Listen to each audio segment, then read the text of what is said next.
Welcome to DA Ex Machina. Together, we'll explore the writings of D.A. Roberts along with other authors, with a particular emphasis on the horror genre. We'll discuss writing, the inspiration behind horror stories, as well as the possibility that monsters might not be safely locked away in the pages of fiction. Thank you for joining us.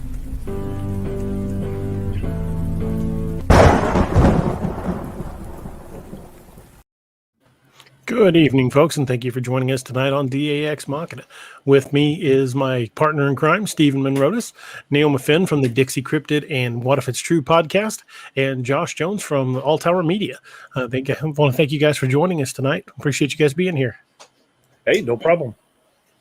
Thank you for having us. Not a problem. Steve, what are you drinking tonight? I got a couple combination of things. As far as the really significant stuff, I got the usual Bushmills Blackbush standby. I'm determined to get us that sponsorship eventually. Heck yeah. And, got to couple that with a little come and go Cardiovert there. But I'll either pass out or stroke out. It'll be fun. When I see you drinking an energy drink and whiskey at the same time, it reminds me of the movie Uncommon Valor. When the character played by Randall Tex Cobb, they called him Sailor. And they said, why do you call him Sailor? He says, red wine and uppers. He'd just take red wine and uppers and just sail away. That's pretty close. Why does your heart rhythm sound like jingle bells? Well, after my second bang, I can actually play the little rhythm from Shaun of the Dead.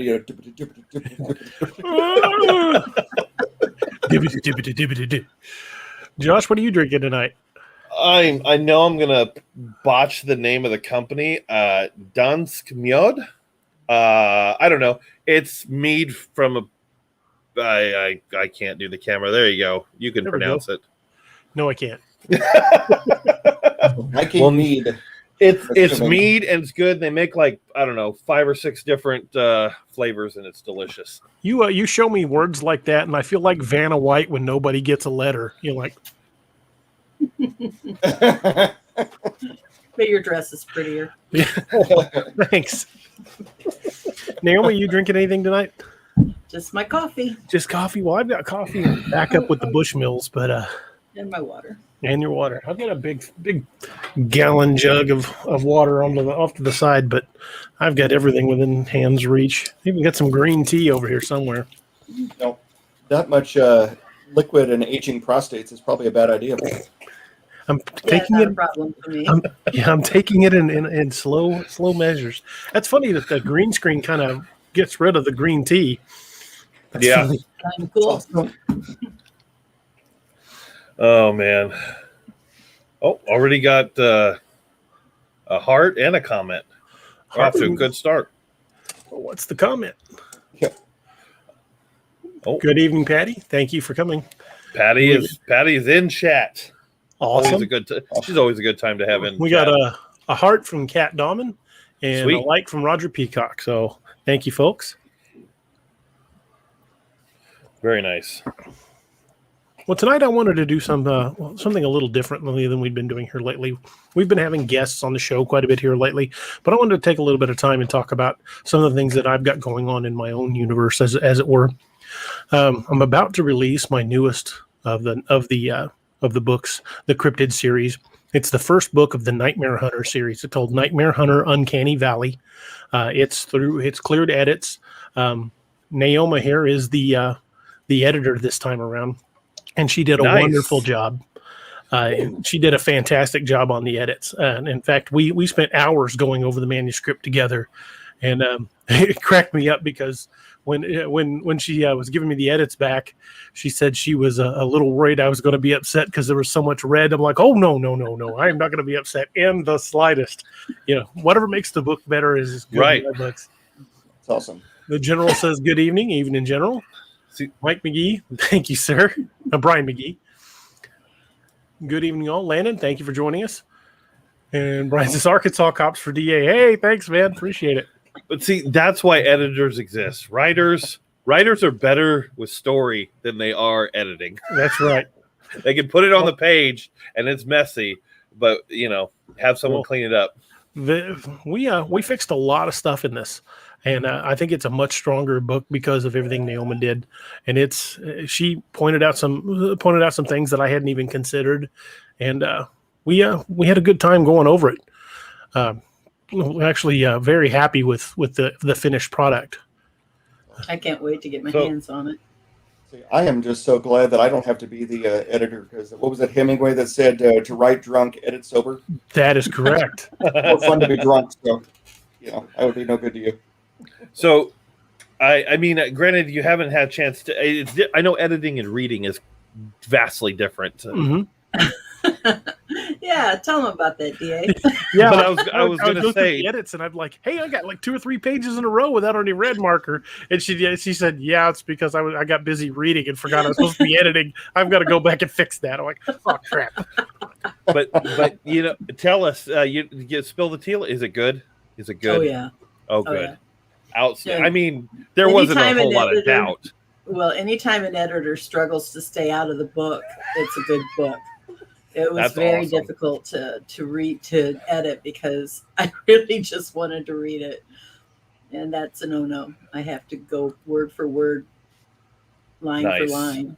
So, and there really were a couple of pages that when we got done and I was going back, the way I did it, because I had never edited for DA before, is I made all my changes, although I didn't actually change them. I let him see what was changed. And that included the simple stuff that I could have just corrected myself. But I wanted him, you never want to do anything for somebody until you fully know how they will react to it. Sure. And so when we got done, those pages that kept coming up with nothing on them, I did find a few things, but they were all like comma inserts or things like that. And I really laughed at myself, because I thought, wow, I was really into this book.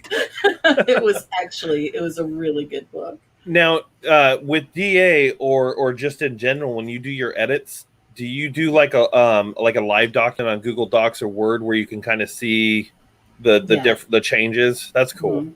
Yeah, I track all of my changes, whether I'm going to give it to the author that way or not. I track everything, and then I go back and confirm my changes, because something I might have read.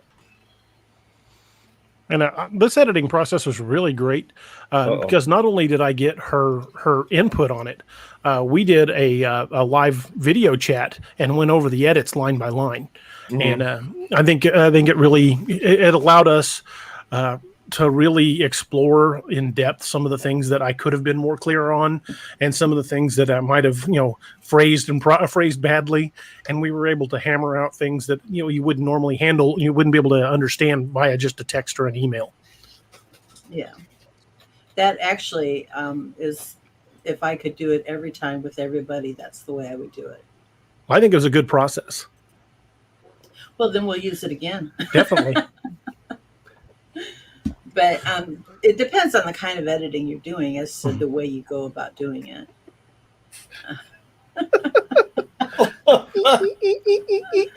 We've been joined by the Nightmare Hunter himself. Did you lose some hair, Roger? He just lost his ball cap. I've lost everything. First of all, I didn't think I was live. I was just in the green room, so I do apologize. But green room is never safe. As I learned.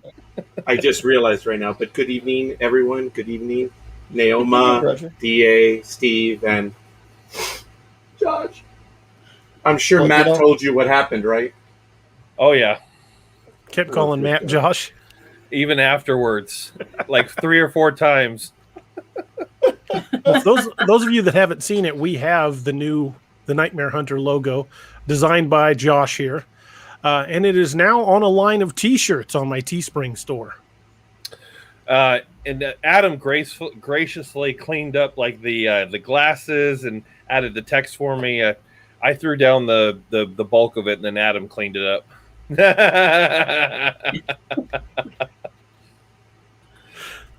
Whoops! I may have started something with that.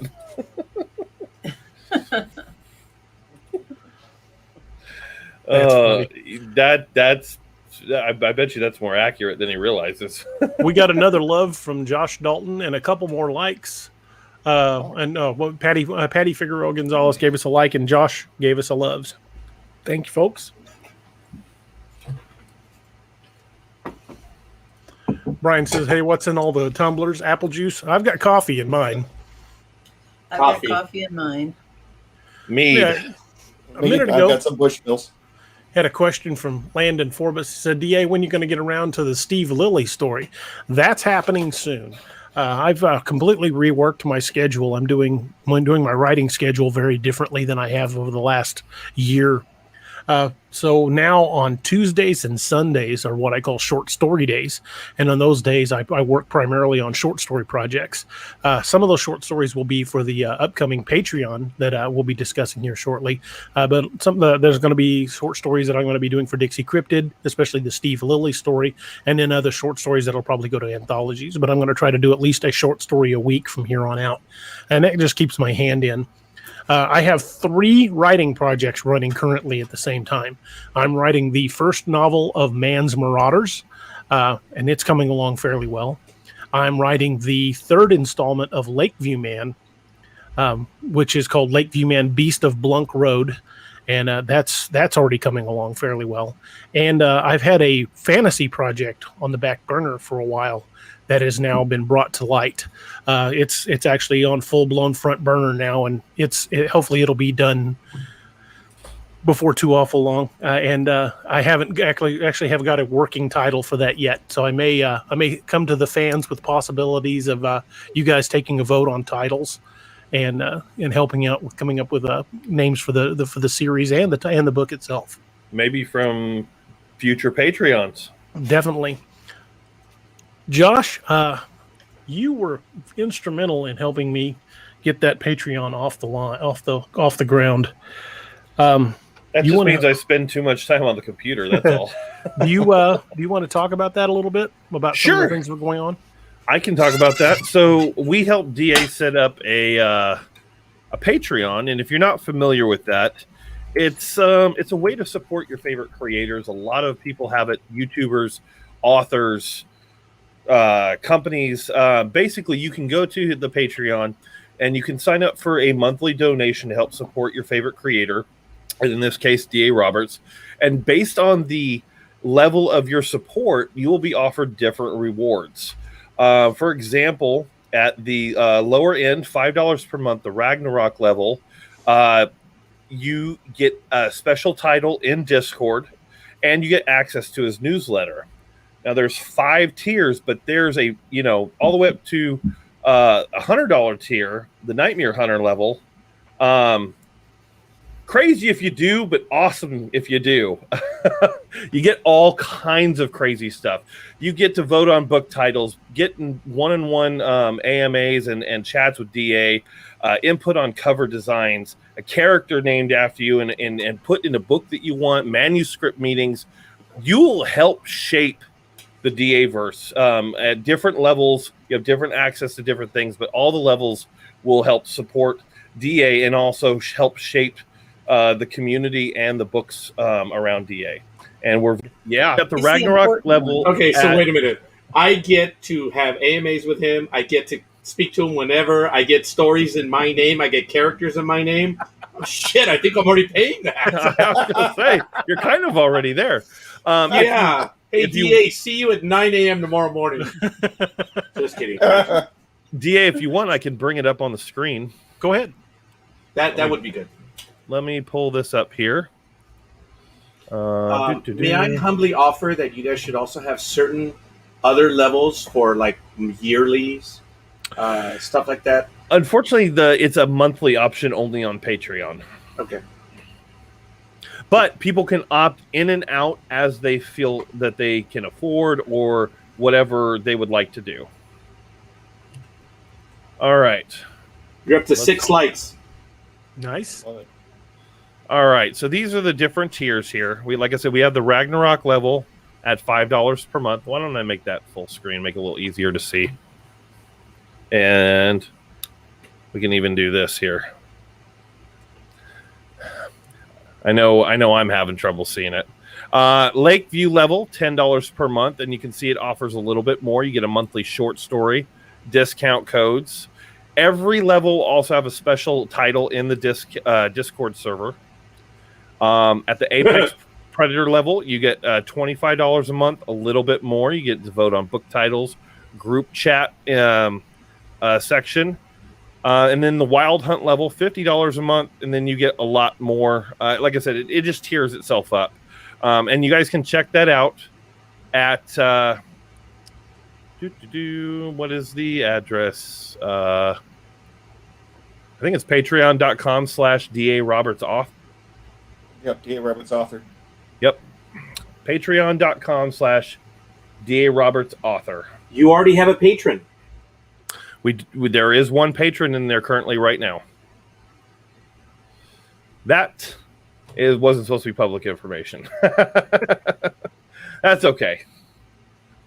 If it's fit for my eyes, it's fit for for everyone. Well, that's questionable. Yeah, my eyes have seen some things nobody. Yeah, mine have too. I like this comment. The only 100 I need to be a slim hot character that never dies. Hey, for $100 a month, you can pick what book it goes into and name your character and help shape that manuscript. So, Well, if you're going to do a character after me, all I can say is she better die a glorious death. With glorious purpose. That's right. I was going to say, aggression's out on her. My character is going to die of cirrhosis, so it's all right. Well, we've picked up a couple more likes from Jacob Hayes, Aurelio Rico Lopez III, and All Tower Media, someone over at All Tower. Thank you. To the two Facebook users here, you want to make sure you head over to StreamYard.com/Facebook. Is that correct, DA? To authorize? Yes. That way your name can show up if you want it to. Otherwise, you can stay anonymous. We won't shame you for that. I'm sorry. I read that post. That was funny. That is funny. DA, may I one announcement, ladies and gentlemen? At 33 likes, I will contribute a $5 $5 gift card, basically via Amazon. So it's 33 now. That's the magic number. And gentlemen, we owe someone from the Nightmare Hunter, I believe. Oh. So, I forget who it was, and I think we're going to have to go back. But we got one of them. That was Mr. Sullivan. He was one of the winners. And the other gentleman, I do not recall right now, but we still owe one more. So we're trying to make good on it, folks. We know we missed one for the Nightmare Hunter 2 weeks ago. So I want to offer you again. Today, it's 33. Wait, DA, curious, is this accurate? No, I think he's just being funny. I was like, damn. I don't know. He might be. Clark slid into chat.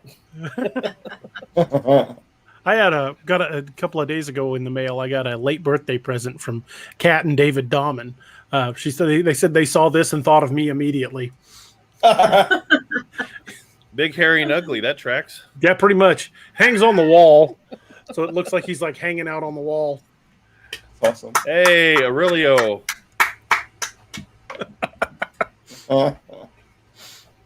Forgive me. He's easy. I mean, I feel like there's a few of us on the panel that are. I wouldn't disagree. I would acquiesce to that. I'm going to fight it tooth and nail, guys. If any of you are interested in any of the new Nightmare Hunter line of the shirts, we've got shirts, sweatshirts, drinkware. Head over to the Teespring store on the link that I just posted in the chat room, and there's a whole bunch of different material in there for the Nightmare Hunter, codename Wild Hunt, Steve's Pub and Grub, and DAX Machina at this point. So, DA, you have become George Lucas, and I am, by definition, Princess Leia, because you now own my image. So if I take a picture, I owe you 5 cents. So you're a Disney princess. No, this was in the other. This was in the other empire. Oh, remember when Disney buys the rights to film the? Yes. Remember the joke that Princess Leia said? I mean, he did all of this merchandising and everything. So whenever I see a Pez, I owe George Lucas 5 cent or a quarter. This shit was funny. So since my image is now on that T-shirt, I guess you're George and oh, good God. I know some of the shirt options do offer, I think, up to 5. You just have to. There's like a premium I'm on tee. 5X. Yeah, man, we'll get you on a blanket if you want. That's hey, daughter Josh, didn't would hear you that. go over to the store and bring up one of the images of the Nightmare Hunter shirts? 100%. I'm gonna have to get one Because I'm kind of terrible at it. I was We've just got thinking coffee about it. cups. We need to get Roger a Nightmare Hunter coffee cup. I'll get them. Don't worry, it's all good. I know all over a Wild Hunt all over and a Steve's Pub and Grub all over. The all over shirts, they off center print the logo off to the side, but like across the whole length of the shirt. It looks really cool. Let's see. I got to thinking there, DA, if Disney did buy the rights to one of your books, we would never see your ass again. Be like, well, that was a fun run. Have fun, guys. Yeah, it'd be like, oh, living in the yacht club now. Yeah.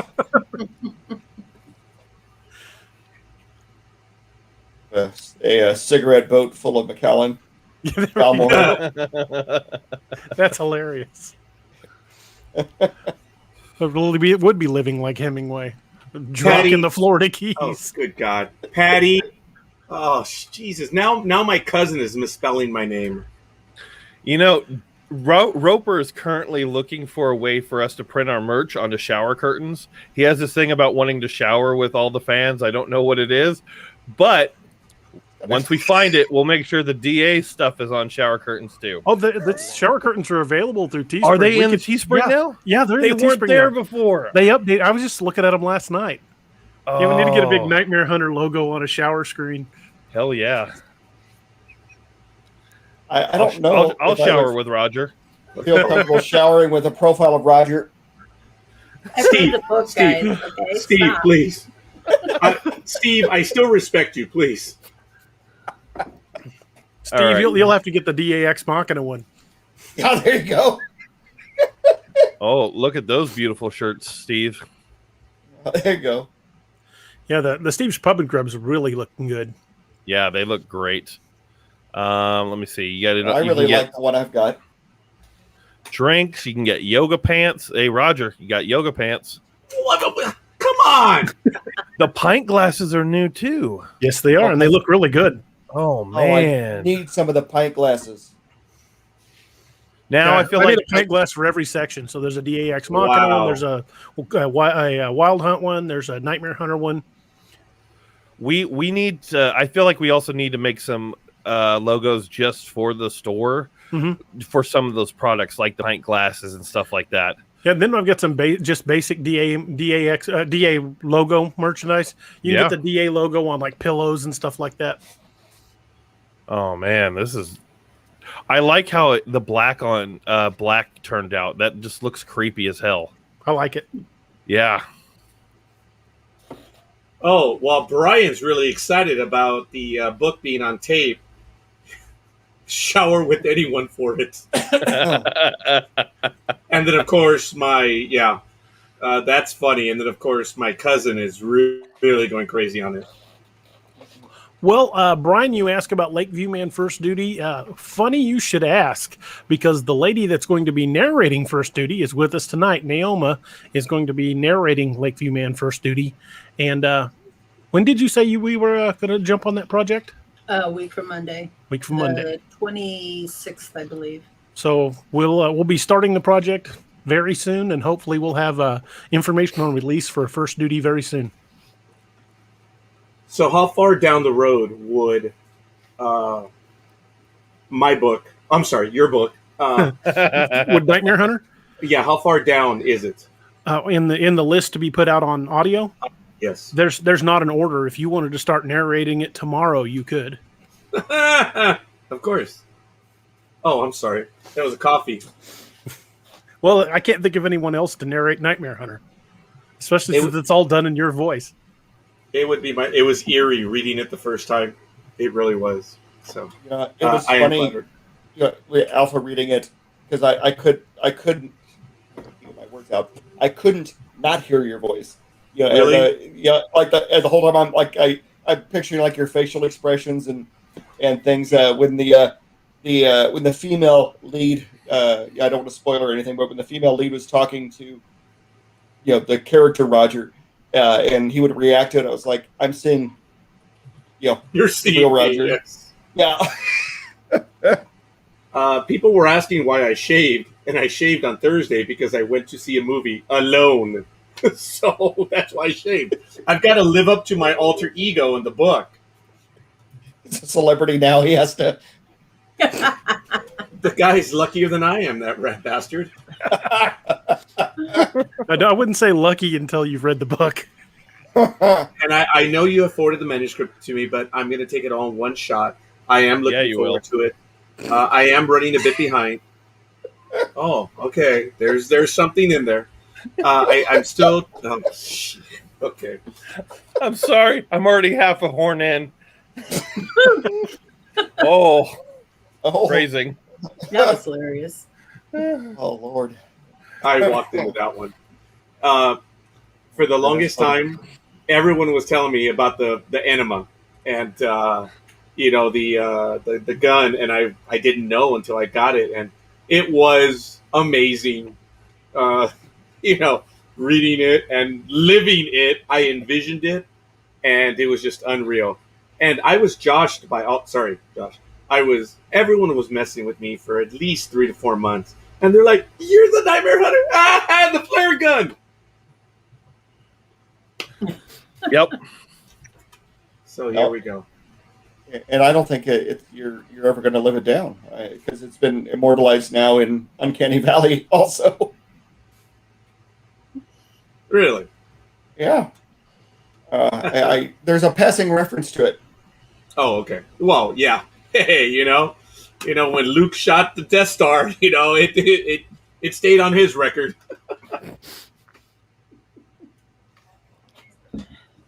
Yeah, I would say it definitely would. Sorry, I was sending some information over to Josh. What? Lord, here we go. Oh my. Oh God. If you can put my image on the back of the yoga pants, Patty will buy them. There's no doubt about it.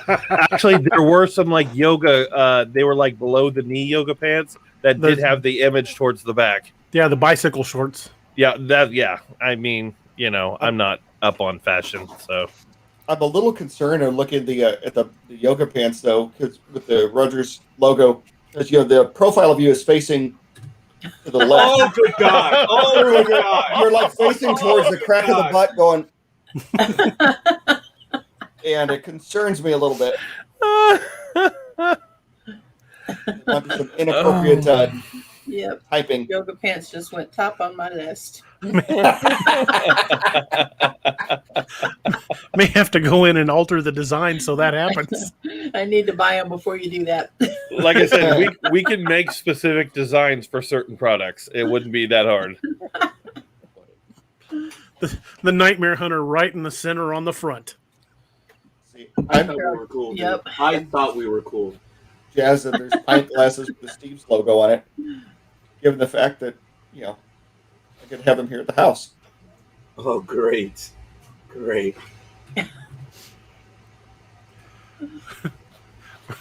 you have a Husky yoga pant with a DA logo? Yeah, there's a Wild Hunt yoga pants, and they're stretchy. So, Oh my Lord!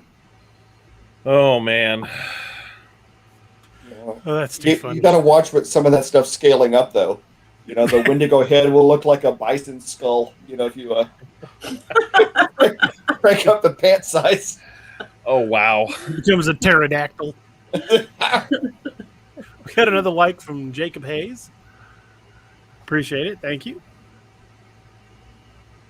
You okay, Roger? I don't think we're in any danger of catching Oh, yeah, Roger. I'm sorry. What? The 33 likes. I don't think we're in any danger of that.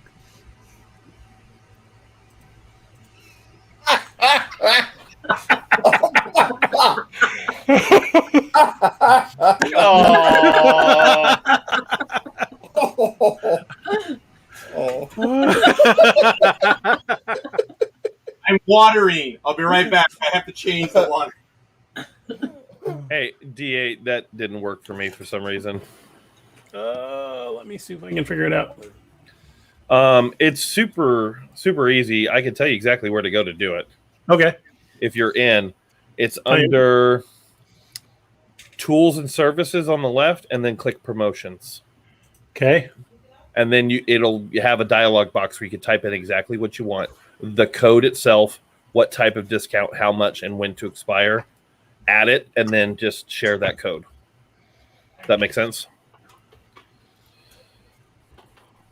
Hey, I got people using our code. Neat.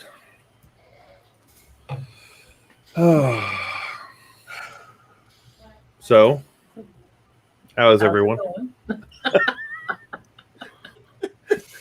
How's your mama? Mama's doing good. She's dead. Oh, Better than some.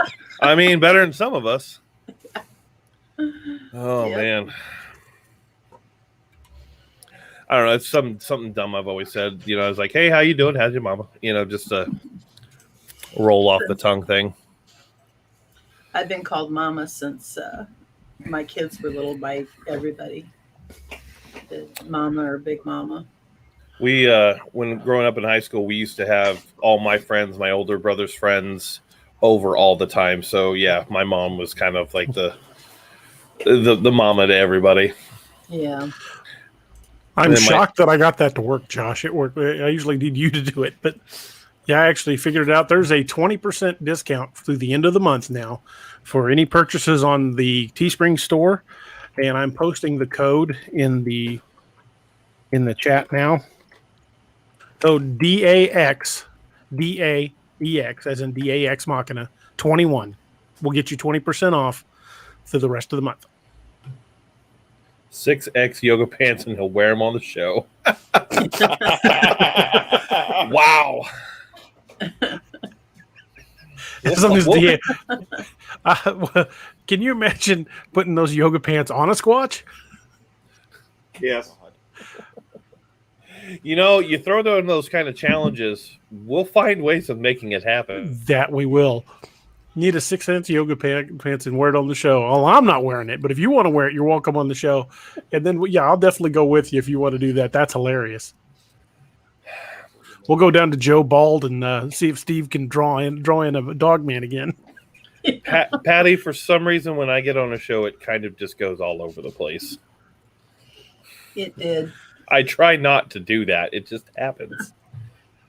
To be fair, though, it derailed more when Roger got on. At Roger's expense. Yeah. I have more light. Yeah, that's fair. Wow. So you got the new book coming up. You've got the T store launched and relaunched, and you've got the Patreon coming out. Discord server. Yes. We're trying to get more people in Discord server and more interaction. It's a great place. I have one for something completely separate, not even All Tower Media. What I find great about the Discord server is it's kind of like a live chat room that you can just pop in and out of all the time. It's different than like Facebook where there's a post and a reaction. That's more of like a message board. Discord's great for having like fluid conversations.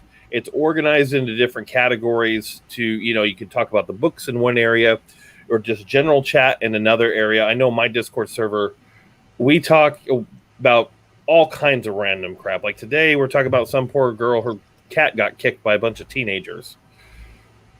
And yeah, it was real sad. But the time before that, we're talking about someone redoing their porch, and it has nothing to do with the topic of the server. But what's great is we've built a community where we just kind of all check in on each other and sit and chit chat. And I'd like to see DA's Discord eventually get to that point with all his fans, because you can then interconnect with other fans as well, and talk about your theories about the books and what you guys think is happening or your favorite parts. It's a good place to hang out. All right, Discord, give me free money. I just posted the link to the Discord server in the chat. if you guys follow that link, you can join the Discord server. And then if you become part of the Patreon, you'll get special statuses within the Discord, depending on what level. Josh, General, make sure you link your Discord on your Patreon page, because you're already in. All you have to do is log in, and it'll auto move you to the right title. Gee, Josh, even I knew I was in. I was talking to the General.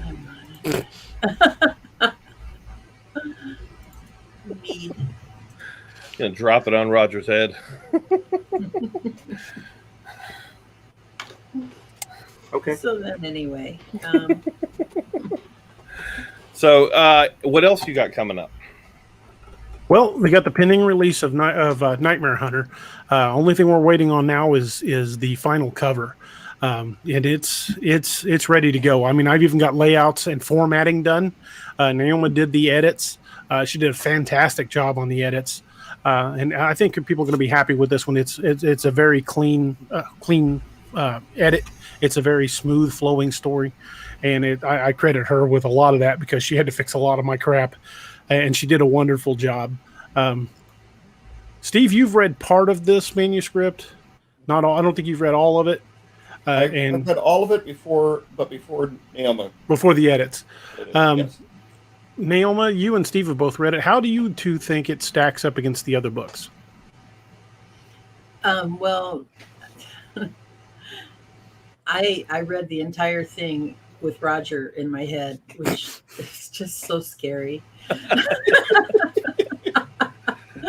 But it was fun because of that, and the more you read your books and the more you get to know the characters, the funner they become. It's definitely something that, they're standalone, that's fine, but if you really want the full experience, every book is a little bit better than the last for that reason. The more you know the characters, the more fun they become. Well, it definitely kind of enhances the world building that's already been started with the other series, And like I mentioned earlier in our show, I heard the narration in Roger's voice, and I also had a similar reaction with Sentinel. Knowing the real life counterpart to him, DA did a really good job of making the character sound like the Robert Miller that we know and love, and so all the little quips and smartassery that went back and forth between him and Roger, I could see happening on our show, much like Josh and Roger tonight.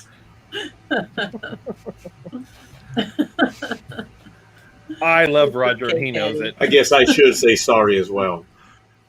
Naoma, you just got a question. If I captures a dog man, what are you going to do? If you kill it, you can't bring a live one.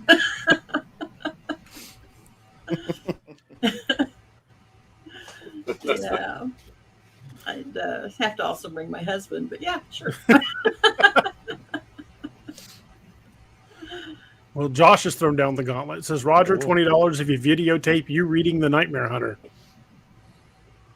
I think he means he wants to see the reaction when you hit it for a few points in the book. Yeah, I do too, actually. I love Roger's face. Like, I like money.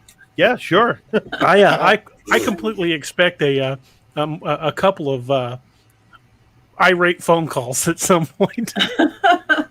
Uh-oh. I never, so far, folks, when I met DA back in 2012, I had no idea where he was going. He had written the first book, and the book was, it was a lot of fun. It was not my genre. Everyone who knows I'm not into that genre, and I took to it because of the story. Then he came around with the second book, and that's when I really began to get deeply involved in it.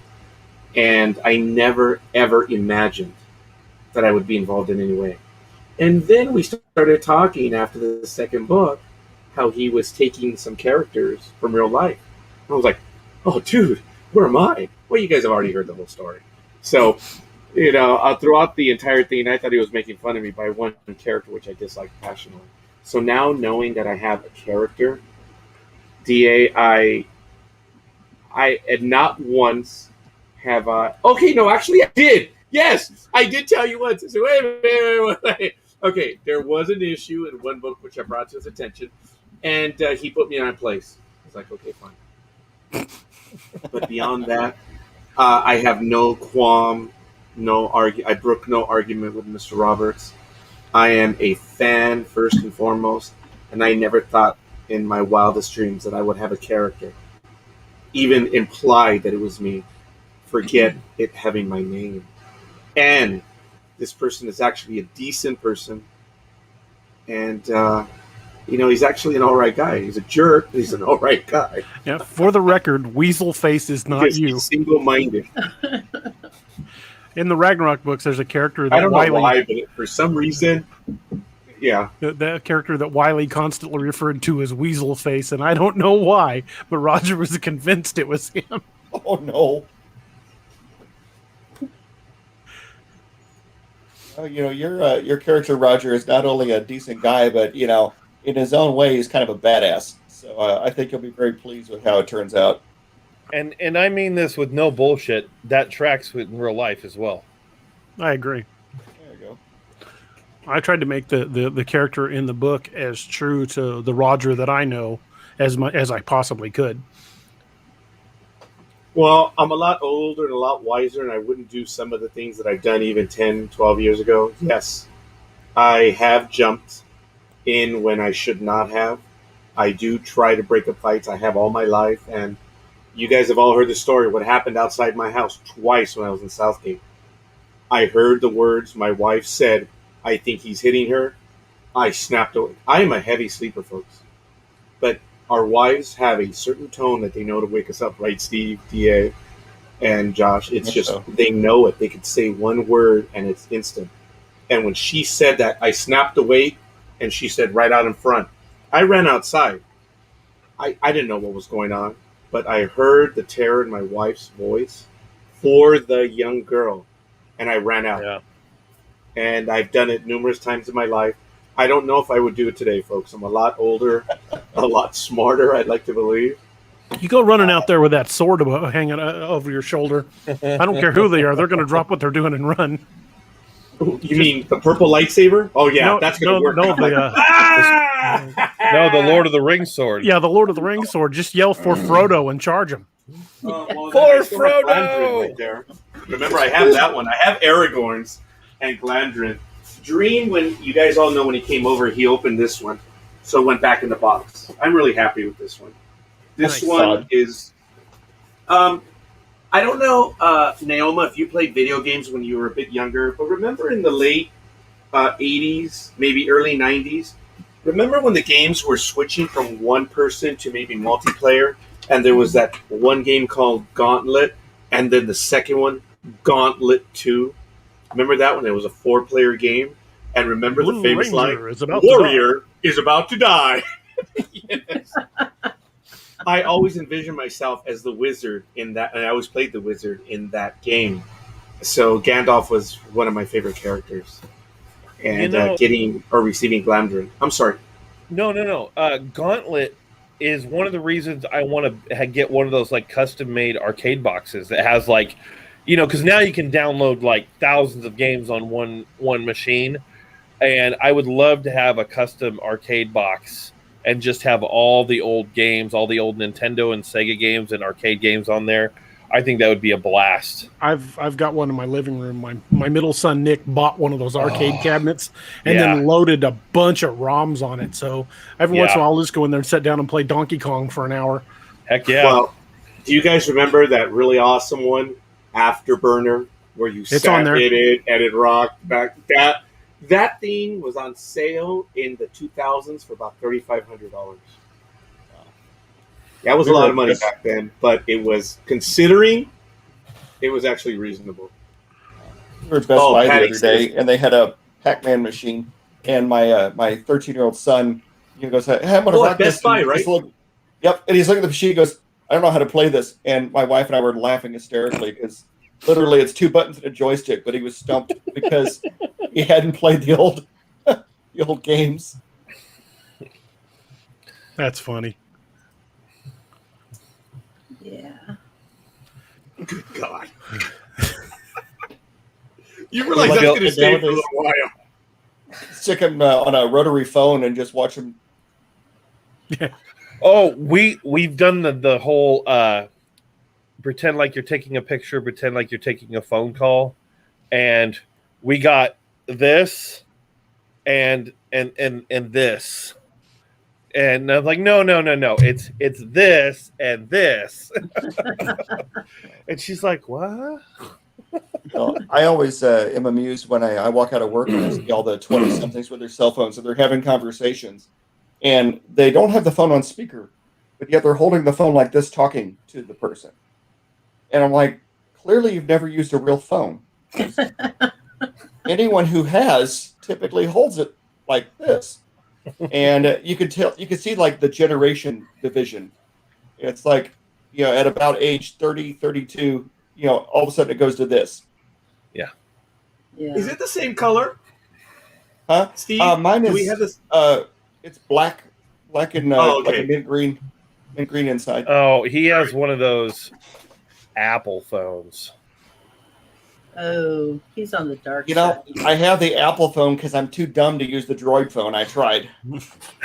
Just giving you shit, Steve. This is how stupid I am. This was a genuine cheaper to keeper phone.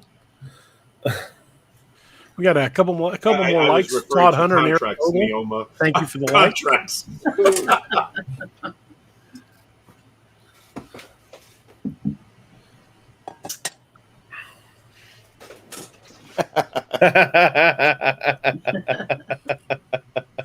Boy, Patty is throwing you some shade, Roger. Oh, every time that she's on. We need to have her on She's one of the now shows. been on for 2 consecutive weeks now, and she's That's been awesome. visiting.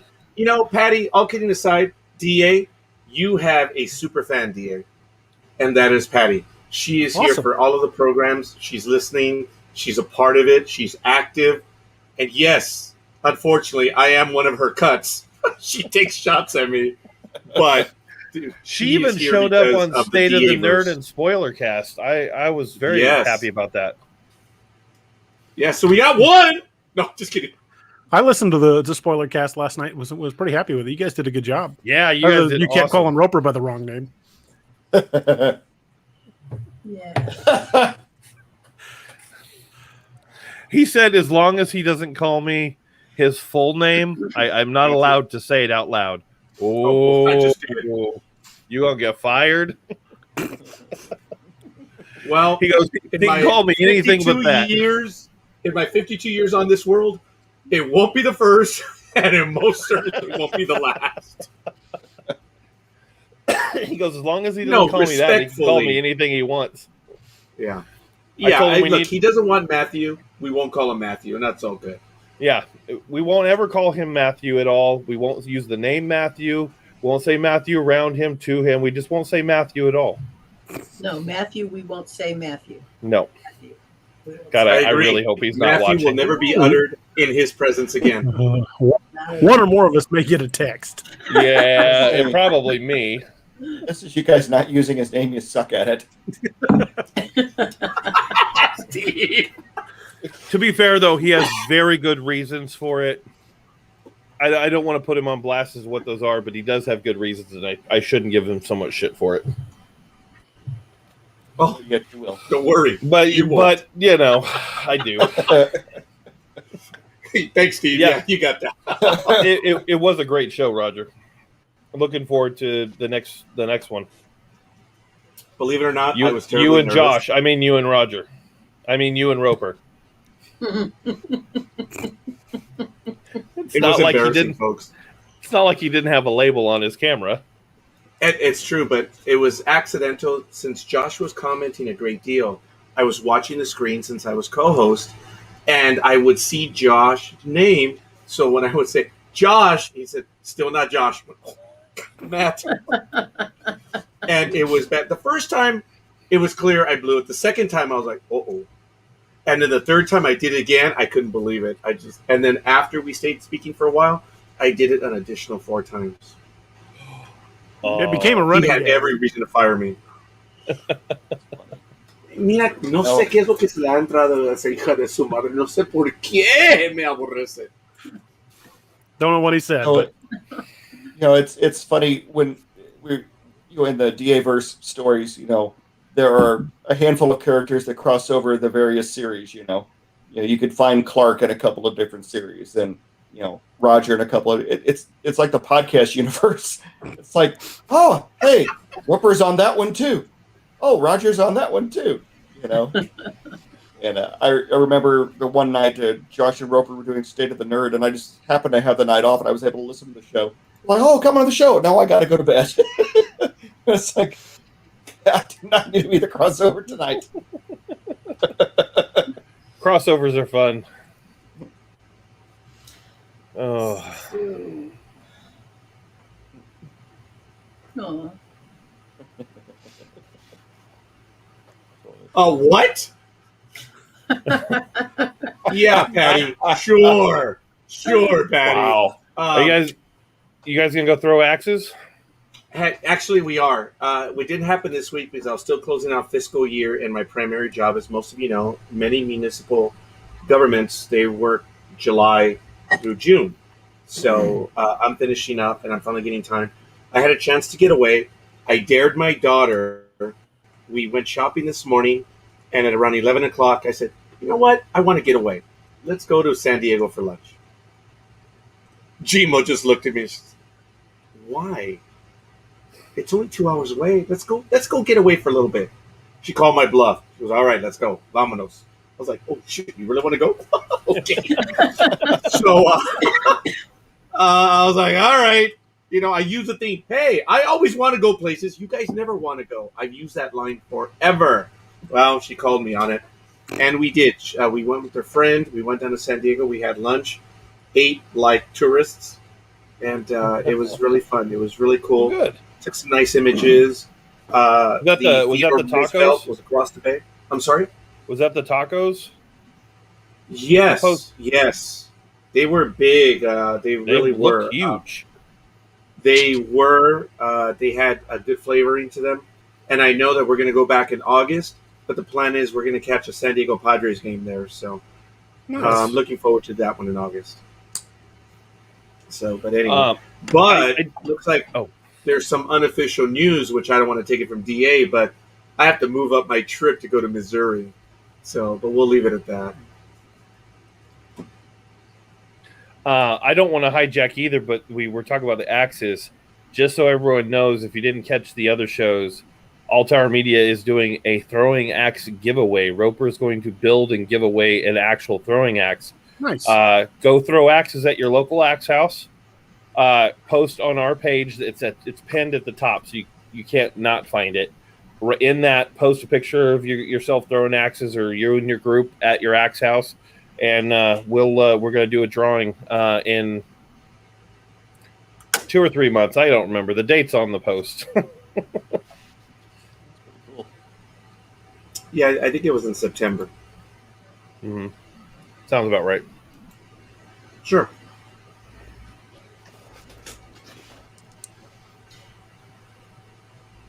Never mind. What? It's too What? I was just going to say I tried the same kind of bluff with my husband today. I said, let's go to the beach, but he didn't fit my bluff. Could be that it's a 10-hour drive away. I'm not sure. Might have something to do with it. Yeah, a little bit. I need to go to the beach. Yeah. I used to live in Fresno, and Pismo it wasn't too far, but far enough. I want to say it was like 4.5, 5 hours to get to Pismo. And there were times where we'd be sitting around looking at you want to go? It's Friday afternoon. Let's just go for the whole weekend. Sure. And then we'd never end up going. Well, we spent the afternoon watching Mavericks videos on YouTube, so I guess that sort of made up for it a little bit. Oh, Not at all. not at all. No. Not The even only close. beach Not even within close. driving distance of where I live is Rockaway Beach, and it's really not. It's not really a beach. It's a lake. Well, and thanks to the Apex Predator series, I won't go near that damn town. Hey, I I'm going didn't say that. camping. I'm going camping in that forest. You can go to Rockaway. I'm not impressed with your intelligence. That doesn't help me. Fair. I'll take that. I'll take Steve, that. we should go down to Rockaway Beach and eat at the pizza cellar. I was about to say, that pizza place might be worth it, though. I will concede to let a vampire eat my fat ass if I get to go to that pizza place. Well, I'm telling you that whole town has a Salem's Lot vibe to it. Yeah. Well, I was looking at some of the pictures that you sent me a while back when you write the story. I'm like, this town's got some bad juju in it. And it's very, very dark down there when the sun goes down because they don't have like 4 street lights in the whole town. Got a population like 85 people. Todd Hunter's teasing us now. Todd, thank you. I was on a show earlier for about an hour. It was a good interview. Thank you for checking it out.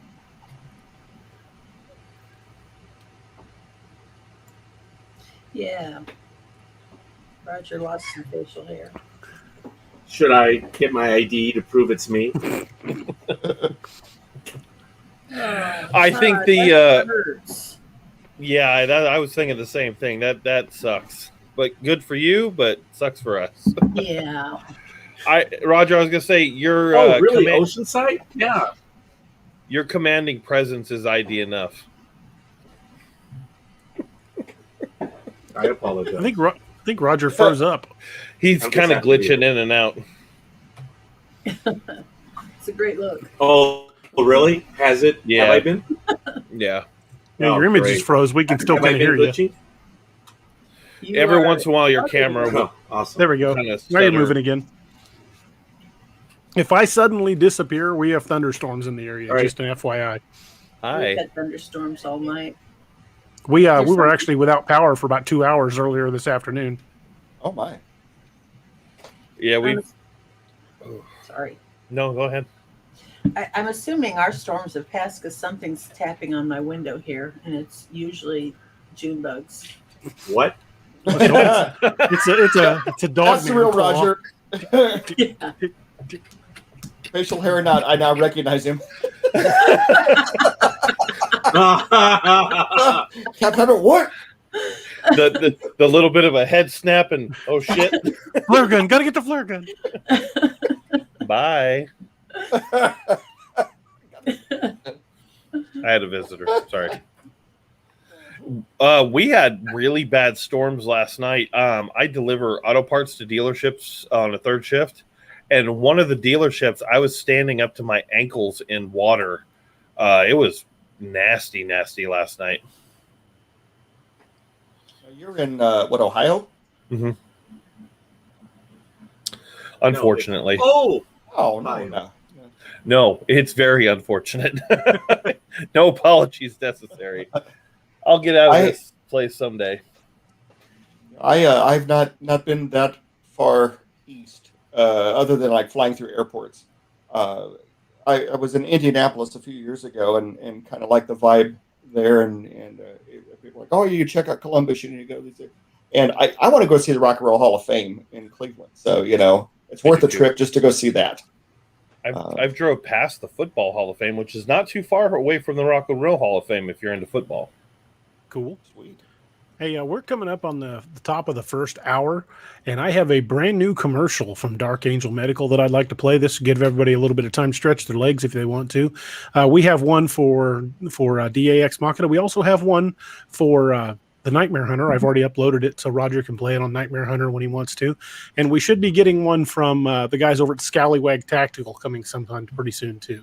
So if you to bear with us just a moment, we've got a message from Pocket Doc and Dark Angel Medical.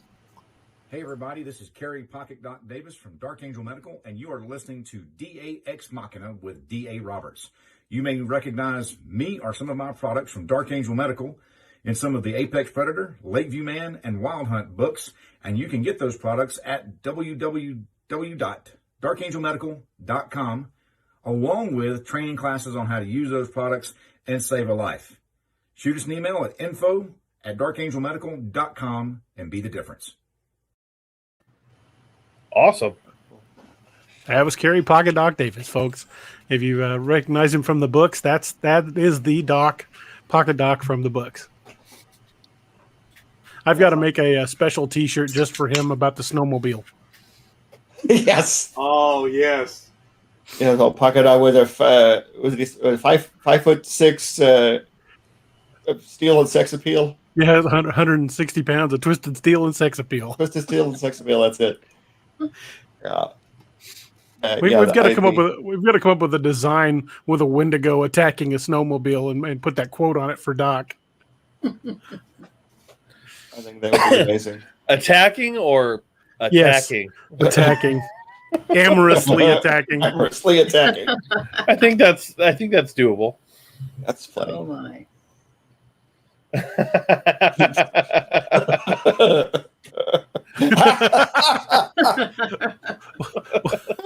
Well, the quote from the book, it's in Codename Wild Hunt, Curse of the Wendigo, is when Doc is holed up in one of the cabins trying to save one of the guys that's been wounded and keep the Wendigo out, calling for help. He tells Will Gray Eagle on the satellite phone, please hurry. There is a large Wendigo outside this cabin having angry sex with my snowmobile. And then once you meet Doc, you know that's I see him saying it. Yeah. Well, it was funny. I hadn't met Doc when I read the earlier Apex Predator books, and so in the that famous scene in there where Doc goes to the sweat lodge, I pictured a totally different individual. But now having met Doc, and then last week having met drunk Doc, I could totally picture, Doc under the influence of peyote or whatever else, Joe Matoska, put in his special brew there. And, yeah. Is that what makes Jay's coffee so good? No, it's not peyote. Oh. Damn it. We're going to figure it out one of these days. I'll tell you one of these days, but it won't be today. Josh, for the record, I've known this man for years. I live in the same damn town, and I've not gotten to try the coffee. So, well, that'll have to change soon. I've got I had to locate my coffee pot because you can't just make it you can't just make it in a coffee maker. It's got to be made on a fire. That's number one. It's got to be made over a fire. And I couldn't find my percolator that was made for the campfire. I don't know what the hell happened to it. So I just ordered another one. I've got to season it because you can't just take a brand new store-bought, campfire coffee maker. You can't just throw one of those on the fire and make a good cup of coffee with it. You've got to season it first. So I've got to season it. Now you tell me. You've got to season it. And you know how to season one, Josh? No, I don't. I need to season mine now, apparently. What you do is you brew a very, very strong pot of coffee in it. Okay. And once a regular pot of coffee. Yeah, I make my coffee pretty damn strong. But once it's done, turn it off, take it off the heat, stick it over on the back of your stove or wherever out of the way, and leave that coffee in it for at least a day. Okay? Oh, then I've done that then. Okay. And then when you're done, the inside of that coffee maker should never have soap ever, ever, ever put in it. Okay, well then I need to do it again. Yeah, you can rinse it out, get everything out. You can wipe it out with a paper towel. What's that noise? What noise? It's not me. I hear it. It's not me though. I only hear it with a headphone in. I don't hear it without one. Sounds like a fan or something. I'll mute. It went away when you muted, Josh. Okay, but it's gone now. That was weird. It was like really loud all of a sudden. I didn't hear anything. Once you've got your coffee pot seasoned, never, ever, ever clean that out with soap and water. Okay. You can run clean water through it and rinse it out real good, get the grounds out of it, whatever. You can wipe it out if you need to, if you've got any residue you want out of there with a paper towel, but don't ever clean it out with soap and water. because you'll ruin the seasoning. It's like cast iron. You don't ever clean cast iron with soap and water. Right. Not without dying. Right. You'll get that coffee pot good and seasoned, and she'll treat you right. Okay. So mine's still seasoning. I like to let it set for a little bit. I remember when I was camping back when I was in the Boy Scouts. My dad was an assistant scoutmaster, and our scoutmaster used to have one of those campfire percolators, and they would buy coffee in these little packets. Like you throw the whole packet in. And I remember we would start a week at scout camp, and they would have hot water in this packet, and they would just keep adding fresh packets and fresh water. And by the end of the week of scout camp, the thing was half full of these packets, and the coffee was thick enough you could put a fork in it, and it would stand up. And they would stay up all night playing spades. And I was like, when I was a kid, I'm like, how the hell are they staying up all night? And then I realized how they were staying up all night. Well, if you're going to spend any length of time at a camp, there should be I'm not talking like overnight camping in the woods. I'm talking like spending a week out in the woods at deer camp or something like that. There should always be two things on the fire. Always. There should always be a pot of coffee and a pan of beans. Always. Bad combination. Shine. Well, there's no alcohol in the coffee, but it is really, really smooth. There's no alcohol in the coffee, but it isn't necessary. Yeah. That needs to be a shirt. That's a great slogan. So I take it you guys didn't drink coffee when you were kids? I've drank coffee since I was pretty young. Yeah, I think I started 12 or 13. I think I started at 16. Yeah, I didn't drink coffee until I was in nursing school, and I was in my 30s when I did that. And now I will drink some stuff that barely passes as coffee. Nurses and cops are pretty liberal in their definition of coffee. Yeah, and I've been both. You guys have ever had coffee? I mean, coffee soak or soaky? No. I don't think I know what that is. I should know the reference. DA's grinning. No? He knows. You know what it is? You take a biscuit, you break it up in a bowl, and you sprinkle some sugar over it, and you pour coffee over that, and you feed it to a 2-year-old. Me. I've been having coffee since I was that young. Why on earth would you give it to a 2-year-old? Well, For the same reason that you also give them NyQuil. Yeah. Oh, I'm sorry. Or better yet, a shot of whiskey in their milk. Just remember, you're also talking to a nurse. I think that was his reaction. Was a nurse gut reaction? Yeah, that was genuine. It's a very common Southern tradition to make soaky or coffee soak for children. Well, a while back, I had somebody bring in a child, like 4 a.m. It's like, they haven't been sleeping, and they're running a slight fever and they're lethargic, and of course they bring the kid, and the kid's like 8 months old, and they're like. And I'm like, okay, so what's happened? It's like, yesterday they got a runny nose. I gave him some Benadryl. I'm like, well, how much Benadryl did you give him? 100 milligrams. I'm like, holy shit. I'm glad the child's alive. I mean, I am 240 pounds, and you give me 100 milligrams of Benadryl, and I'm like, that's Rohypnol for Steve. Yeah, seriously. I'm like, God. Okay, what are we talking about? Am I the loud interference? Well, let's go through. Can anyone else hear it on the panel? No, I cannot. I get it, Patty. You want me out? No problem. Cause you know what? She's here to watch all of you guys. It's no action. She was here before I was. So go. Oh, now I hear it. Yeah, I do hear it.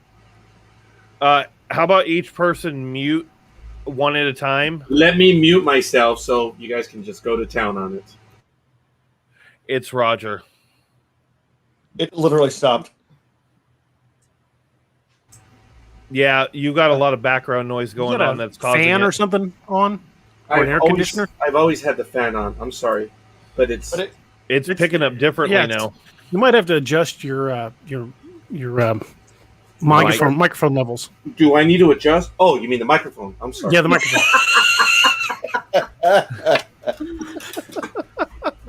Sorry. I mean, he is in a baseball I got uniform. chuckles out of everyone. That's all that matters. I mean, That Roger. was Roger. a former baseball player in me. I was Sorry. going to say, you're in a baseball jersey. I'll allow it. Well, Is it gone now? Are you juicing like A-Rod? Oh, if I was juicing, I'd be playing. Yeah, I don't hear anything now. Really? Okay, it was a fan in the background. Just a simple oscillating. I hear it again. No, I hear it again. What the heck? Wait a minute, try me this time. Oh my goodness! The door is open. You may be hearing. There's some party. Oh my goodness! Yeah, we hear like. Going on. Oh, maybe bass. I'm so sorry. There is music. Oh God, it's 99 degrees in here. Son of a. Roger's going to have his own sauna here in a minute. Poor Roger. Roger will be sweating to the oldies here in a minute.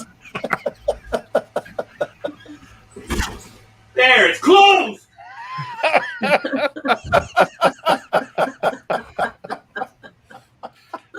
He's turning the fan back on, though. The fan probably wasn't the problem. Yeah, it probably wasn't the fan. wasn't the issue. Yeah. Is the bass gone? Yeah, your fan's probably all right. It was something else. It was. There are parties going on outside. So I did close the door. I am sorry. That's the first time I had it open. But I activated the AC and the fan. Do you hear that? Probably not, huh? But you were catching the bass from the. They are. They're I'm still not, kind of hearing it, but it's they're not much 100 quieter. feet away. Boom mics are I don't know. I notorious. can't right now. Boom mics are notorious for picking up a lot of shit. Did you hear that? You're picking up a lot of shit, dude. Sorry. Folks, if it is too much, all kidding aside, it's not. Patty wants you to slipper. Roger's in the sauna tonight. Wow. All he needs is the peyote and Jay Matoska giving it to him. Wow. What are you, Owen Wilson? Wow. That was probably the deepest cut all night. Was that one right there? Today. Guys, I have begged my cousin to join us. As you can tell, all kidding aside, She needs to. she is terribly sharp. She really is funny. She's a good person. I do love my cousin. I noticed she said earlier when he said, "Oh no," he said he loves me. I did not say that, but it was very funny. My cousin Patty, and it's obvious she's now been with us for about 2 weeks. I did not say that. I told her I think I said something to the effect of, "What is wrong with this crazy woman? I'm getting tired of it." I said something to that effect in Spanish. I said, "¿Qué se le ha entrado a esta hija de su madre?"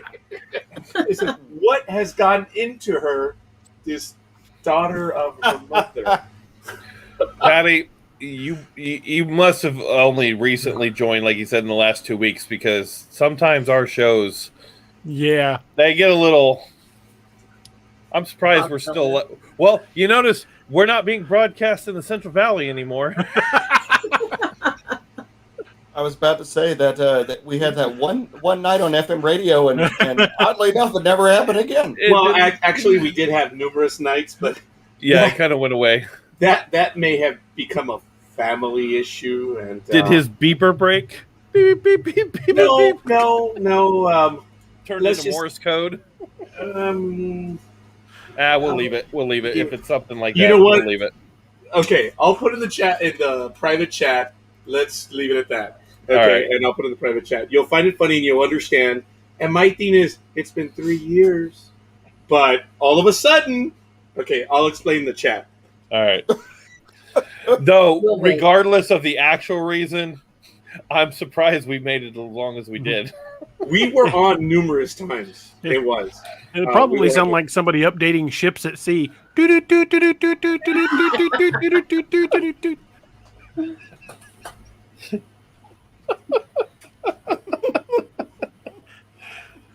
Oh.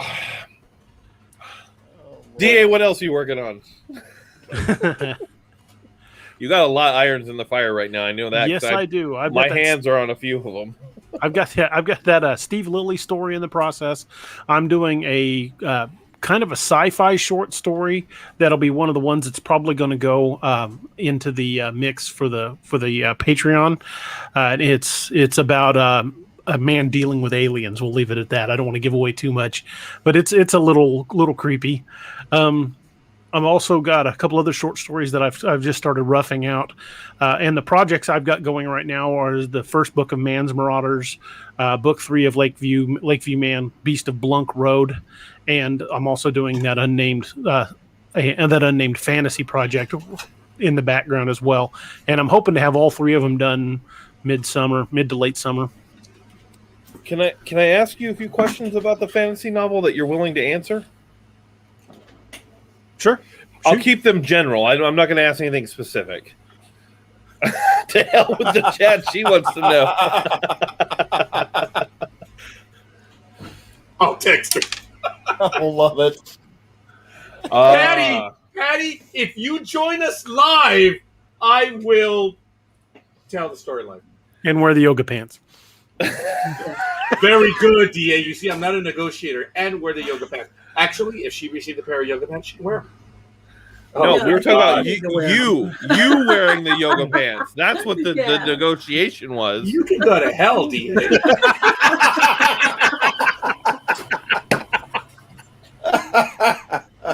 I believe in justice, and I also believe in, oh man, I'm losing the word, but I respect my fellow man and woman.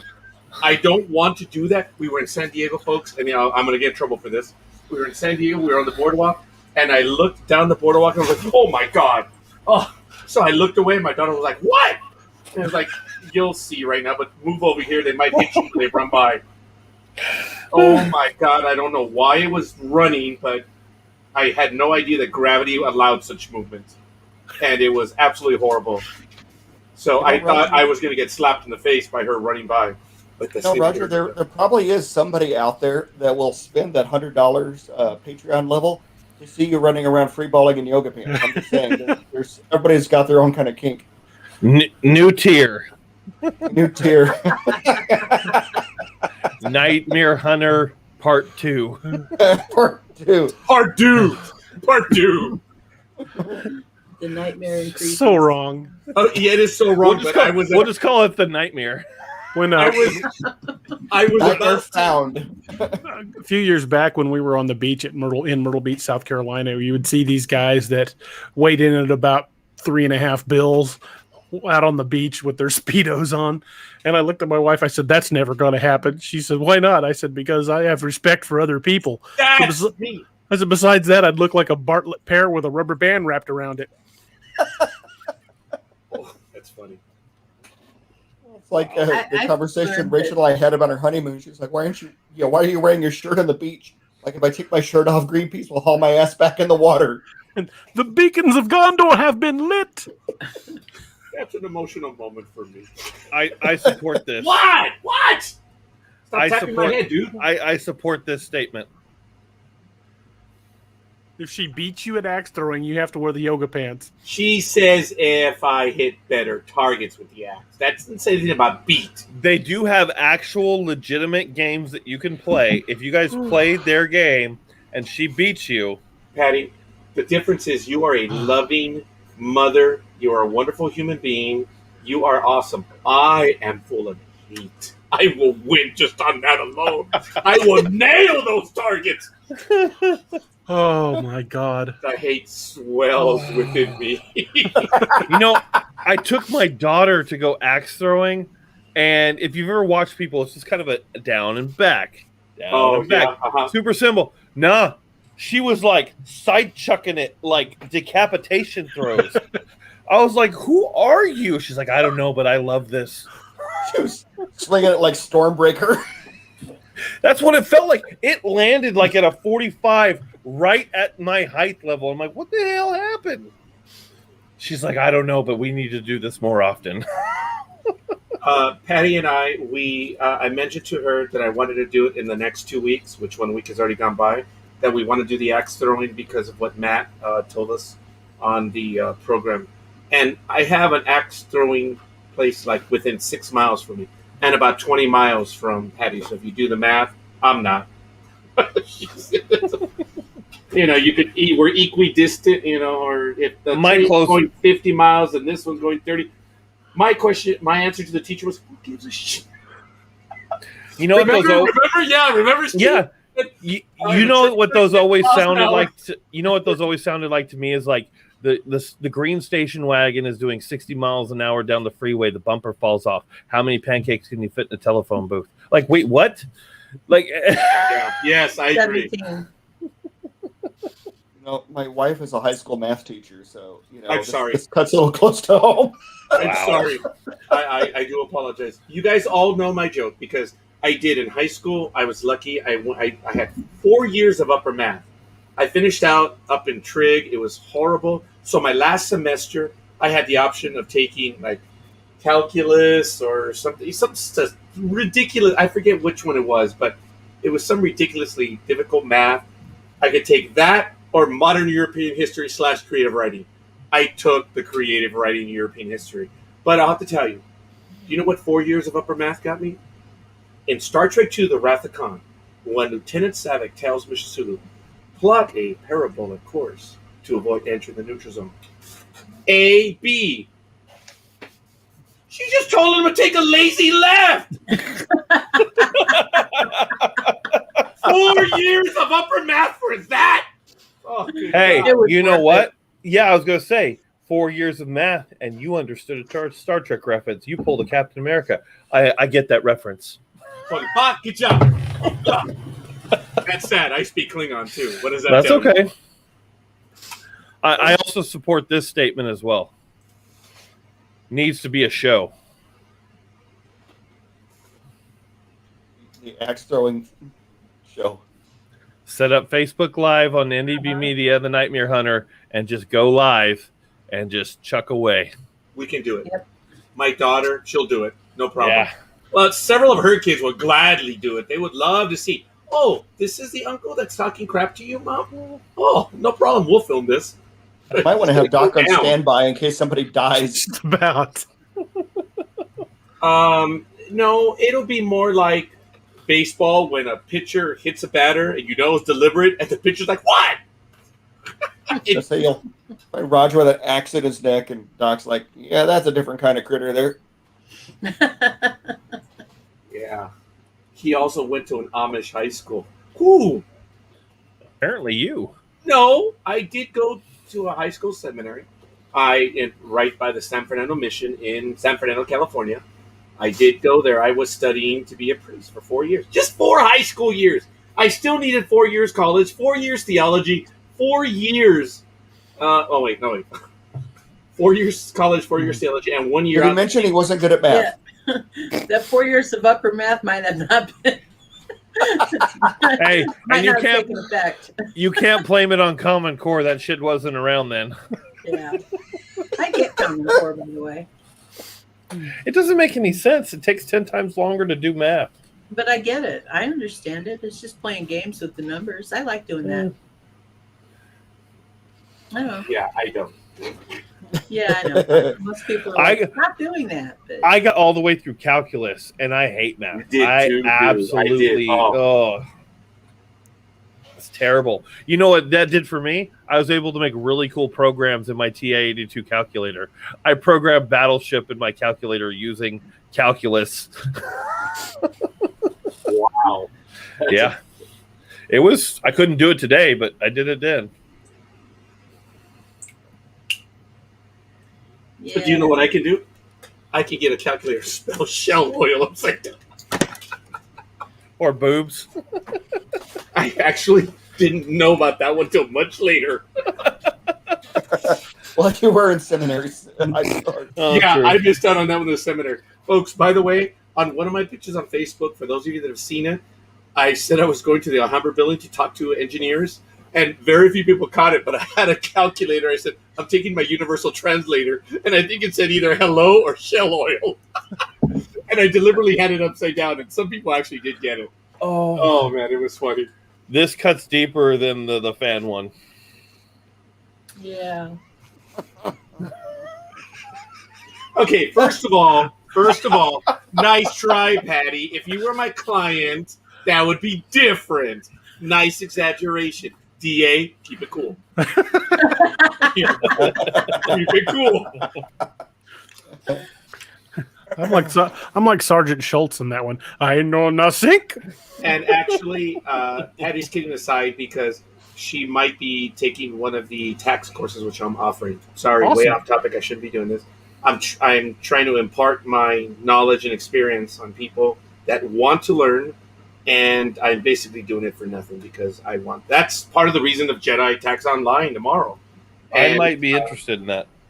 I do 101 by video, and I'm showing you how to use the program. And once you know how to use the program, you just practice and practice, and you'll understand as you do them. And I guess we're on this real quick. What I'm doing is I'm training quite a few people to assist me next year for data entry. So that not if you're training me, well, you haven't committed yet, woman. So anyway, I'm doing that. I'm training people because it's better that people are strong. Folks, it's us against the IRS. It's no one else. Mortal enemies. And the smarter we all are, the better off we all are. So that's why I do the programs on Sunday night, and that's why I do these trainings. And if they're interested in earning some money on the side, there's opportunities there too. So I try to help people doing that. Sorry, that was an ad. So, shameless plug. No problem. It was a shameless plug. Jedi.tax every other Sunday. Actually, once a month. Once a month now, yeah. I gave you guys one of the Saturdays. So your Jedi tax with Darth Deductus. Oh wait, no, we had one 1040 Easy E or something. What was it? 1040 Easy E. Yeah, 1040 Easy E. That we actually came up with quite a few of them. That was funny. But I don't know. I kind of like Darth Deductus. Darth Deductus. Well, that's why I'm called Palpatine, and I am. You know, when my clients show up, we need some of that dark magic. I'm like, this isn't Harry Potter, dumbasses. I am Palpatine. From the dark back part of the room, you hear. Yes. You have no idea of the power of the deductions. No power of the deductions. Roger, do you need more 1040 Easy forms? Which they actually got rid of, by the way. Yeah, they did. Yeah, taxes are changing quite a bit. Yes. Yeah. I mean, sadly, they are.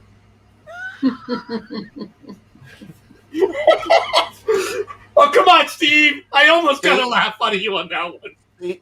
I was just thinking about how the fictional Roger Noriega is definitely different. He's a much nicer guy than the real. What did I say? Mortal tax bat. Oh, we got a couple of more likes. Ronan Barron and Tony Konopka. Thank you, guys. that is funny. Mortal tax bat. That's hilarious.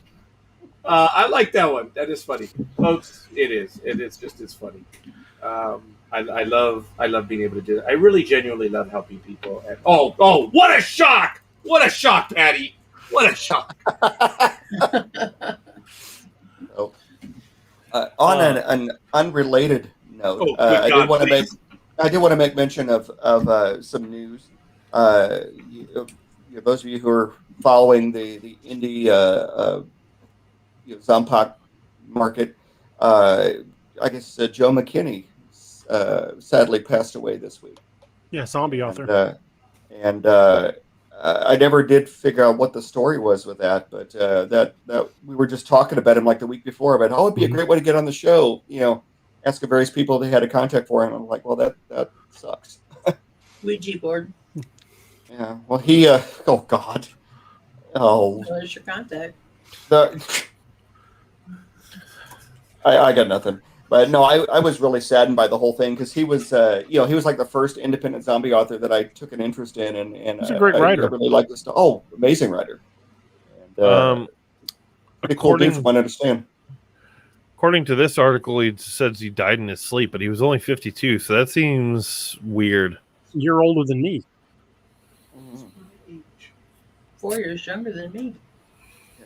Yeah. It's.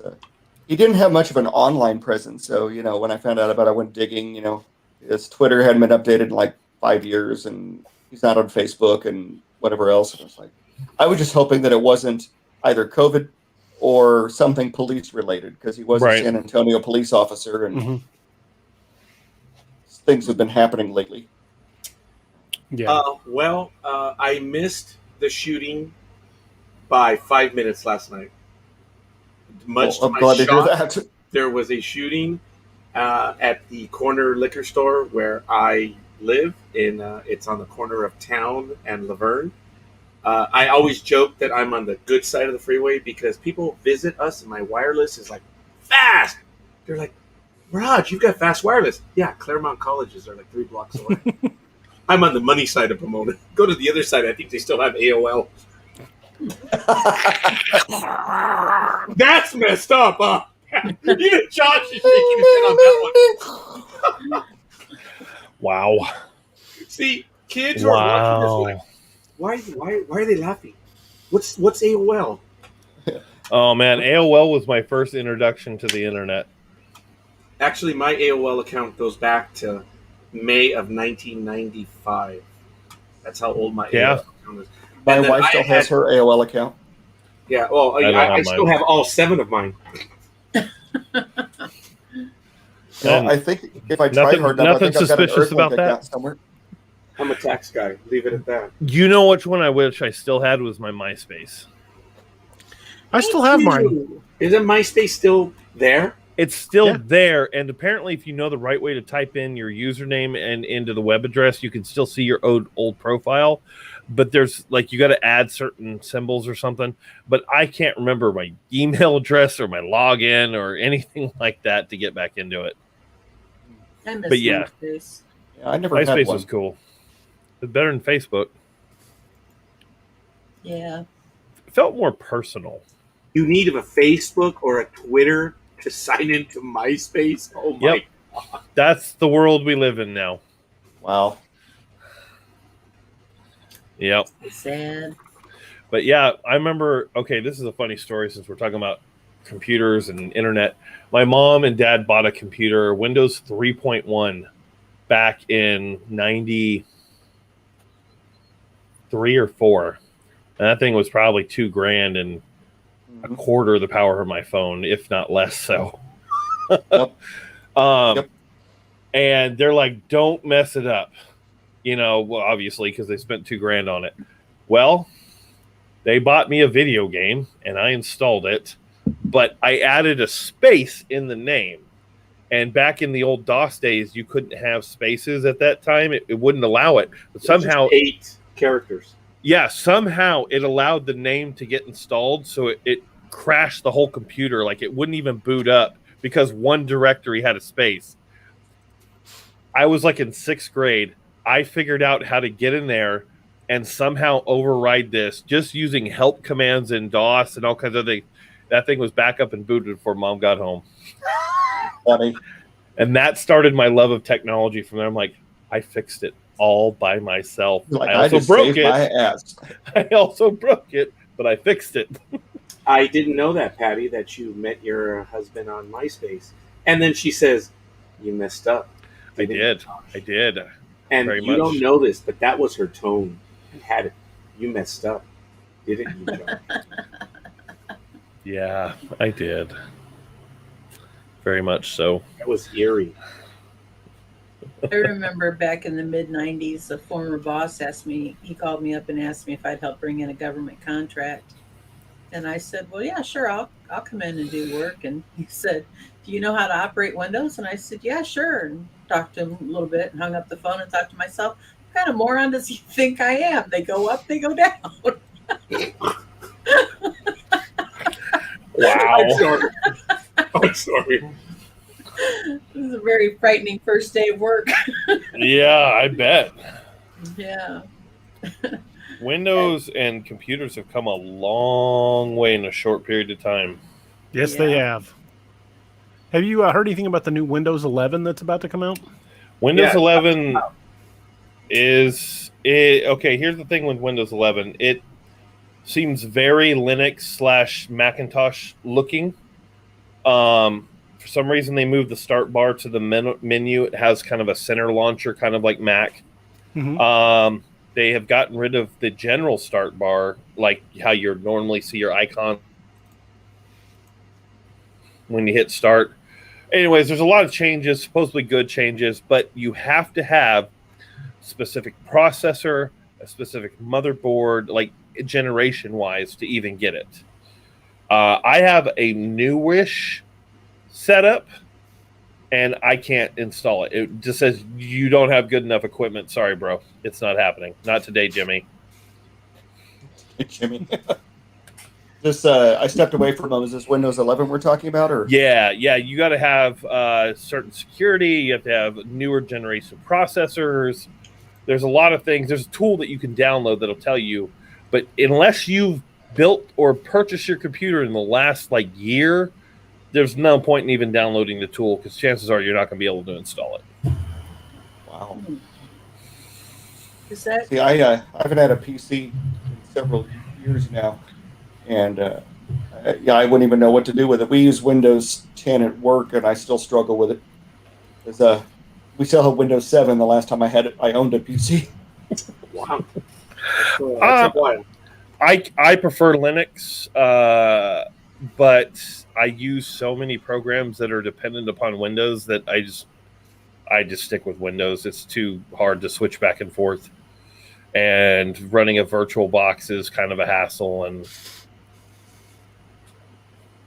here we are, owned by the corporation. Well, yeah. Oh, it's funny you're talking about the memories of old computers. When I was a freshman in high school, I was taking an English composition class, and we had to do this research paper, and it had to be something like 12 or 14 pages, which for a freshman in high school was ridiculous. Yeah. And the teacher didn't give out the final format of it until the night before, and her words were, "Well, just plug this format into your word processor, you'll be fine." We didn't own a computer.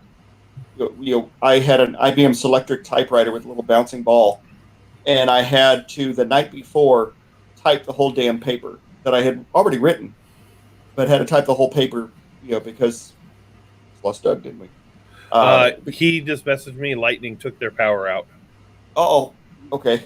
Well, I guess we'll have to sally forth with that. I'm glad we have a couple administrators on here because I'm just along for the ride. Oh, that's right.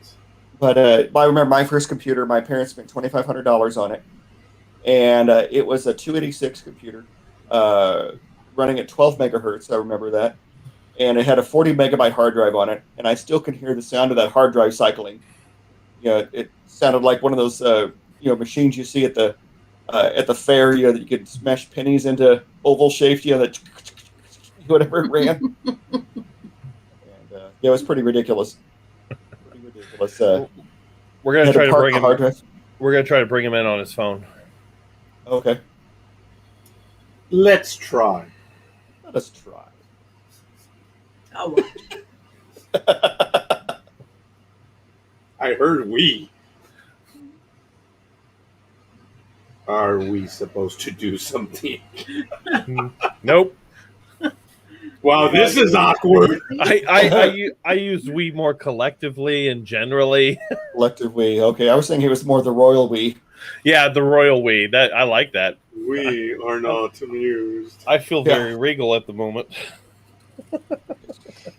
We're gonna bring him in on his phone, and he pops the phone up. We're all like, and we're going like this. There he is. Good golly, Miss Molly. No power at all. No power. We're in the dark. And it is horrible. Do what? DA, do you have a headset? Yes. You're gonna need it. Is it bad? Real bad. Yeah. All right, give me a minute. Dude, it sounds like all of us are stuttering. I muted your mic. Oh, you did. Yeah, I get you too. There you go. Take that. Nah.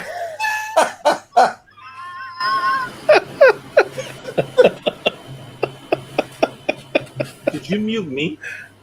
Wait, what? for a minute he did. That bastard.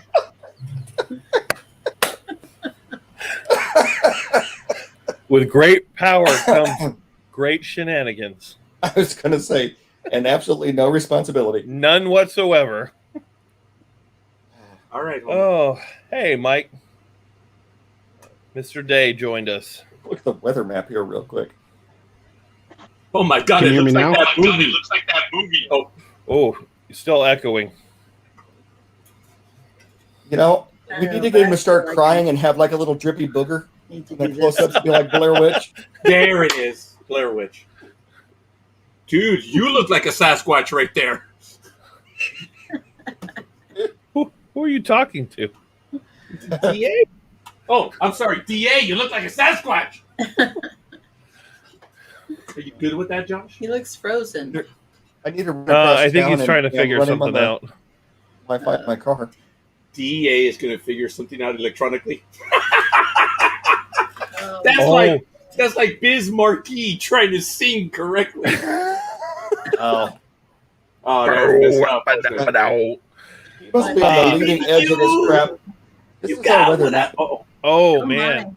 I wonder if his cell tower also went down too. I don't know. Hey, bud. Can you hear me now? Yes. Yeah. Is that any better? Yes. But Okay. yeah. Well, I've got my cordless headphones with the mic built in. So, yeah, I'm in the dark. Oh. Well, now I feel like I need to be in the dark too, so you're not alone. Oh, Okay. Stop it. Yeah. We'll see how creepy Oh, we can make Josh. everything here. You bunch of... Oh, my God. Here we go. Oh, wait, too dark. Solidarity. Wait a second. I can do this. Give me a minute. I will be amazing with my technical prowess. Uh-oh. There we go. Now I feel pressured. Yes. You rat. See, but now with this moody lighting, we'll all look real good. Oh, yeah. Yeah, just wait till Patty hears that comment. I feel like that Conan O'Brien sketch. Master, turn off your Year lights. 2000. Spooky stories.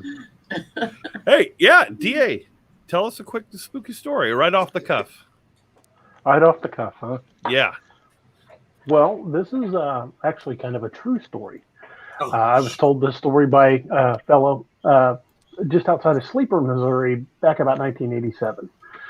Apparently, there were three brothers back during the Great Depression that were trying to raise money to help feed their family because it was the Great Depression, and they were cutting wood to sell, which my grandfather did the same thing during the Great Depression, and they set up a wood camp out in the deep woods of the Ozarks, down near where Lake of the Ozarks is now. And during the first few nights there, they kept hearing like loud noises coming from the woods, something circling the camp. But they didn't think too much of it. They just figured it was some kind of animal. Didn't pay a whole lot of attention to it. On the third night there, something came into camp and attacked these three brothers. And it was on 2 feet. They described it as a hairy Wildman. And these three brothers were so terrified, they left all of their wood cutting equipment, all of their lanterns, their camping equipment, everything, and ran back to town. And for them to be that terrified that they wouldn't go back for that expensive equipment during the Great Depression, it was something that truly terrified them. And supposedly, if you could find that campsite, that all stuff got left out there. Axes, saws, it's all somewhere sitting out in the hills of the Ozarks because these three brothers were attacked and driven off by a Bigfoot. That's awesome. yeah, Okay, I'm not next. going to go looking for that. Okay, Josh, you tell a scary story next.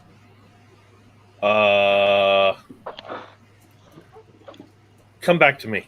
Okay, I'm next. My wife's inside. Thank you, Steve. See, I was gonna pick the low-hanging fruit, but I figured you'd take it. My name is Roger, the low hanger. If we could get all of us in frame at the same time, we'd look like that Queen album. Okay, all right, hold on.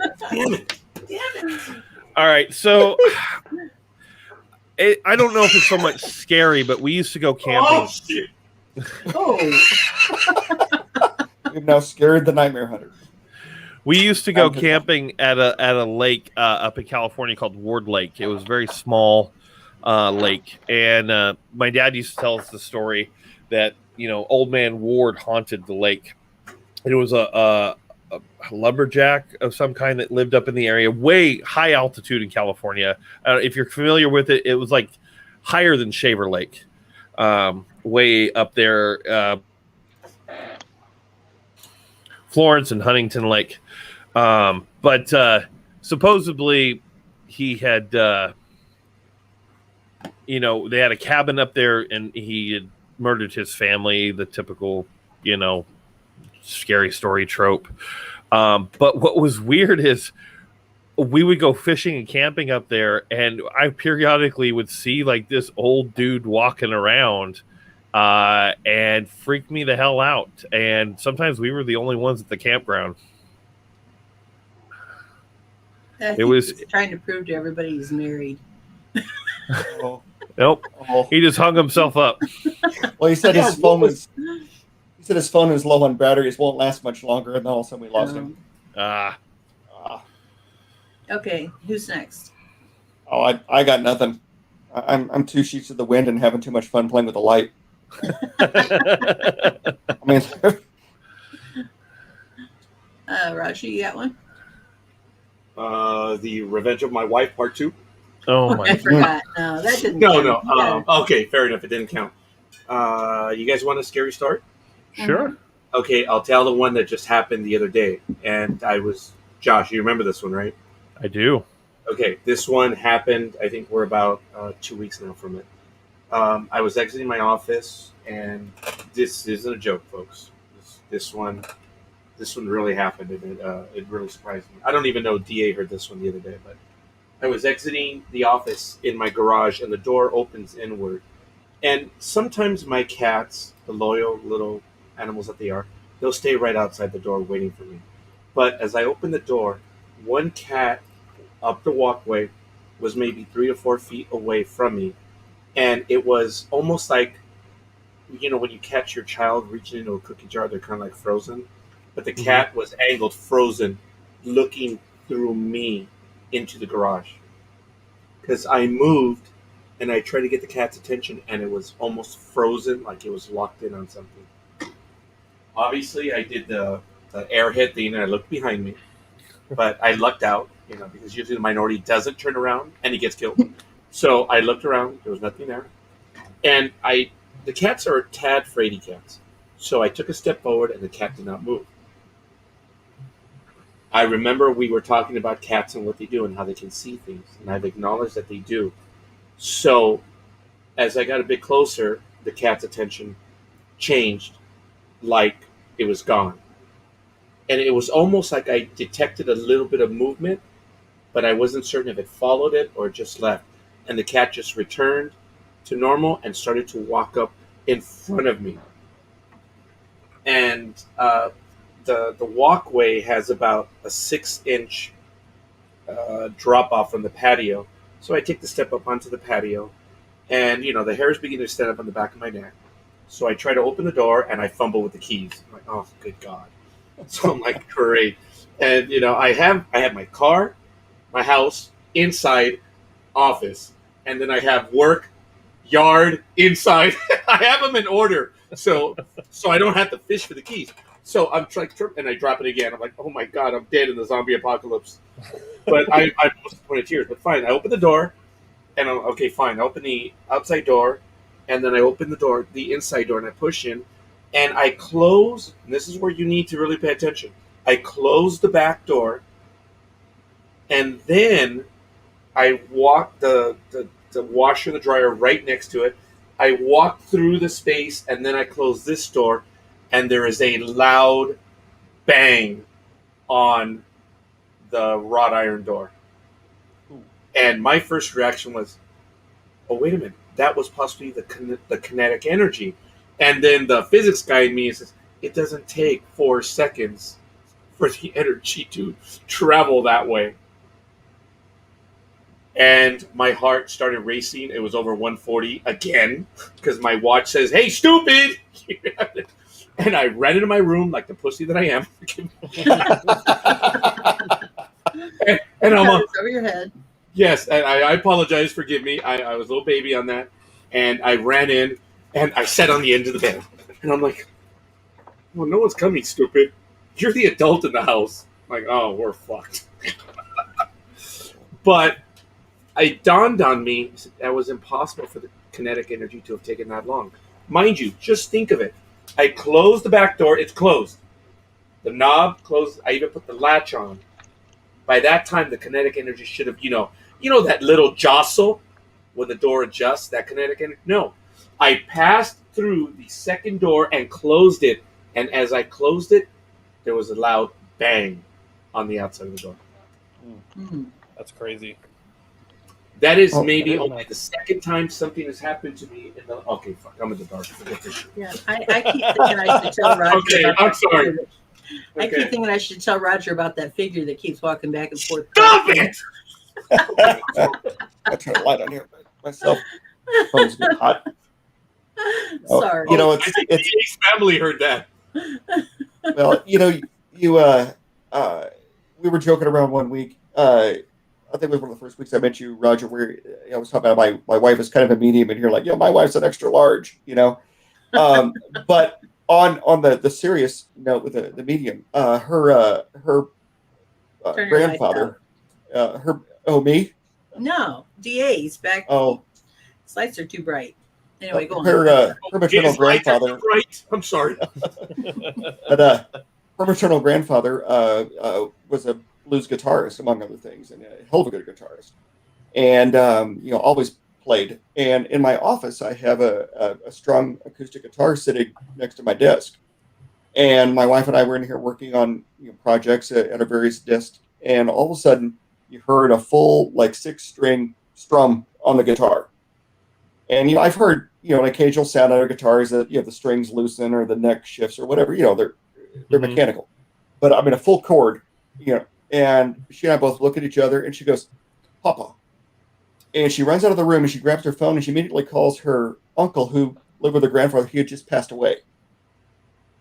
And when she told me that, much like Roger, the hair on the back of my neck stood on end, and I was like, okay, that is creepy as hell. And of course, she didn't bat an eye at it because this is apparently commonplace for her. Yeah. But I was having the Nightmare Hunter moment. It was like, and the real Nightmare Hunter moment. The real Nightmare Hunter, not the book Nightmare Hunter. But it was pretty interesting. We have similar stories in our family. Well, and then what's even more interesting now is that she inherited his favorite guitar when he passed away, and so he called the Little Woman. It was a late '80s Fender Stratocaster, and so Little Woman's in our house now.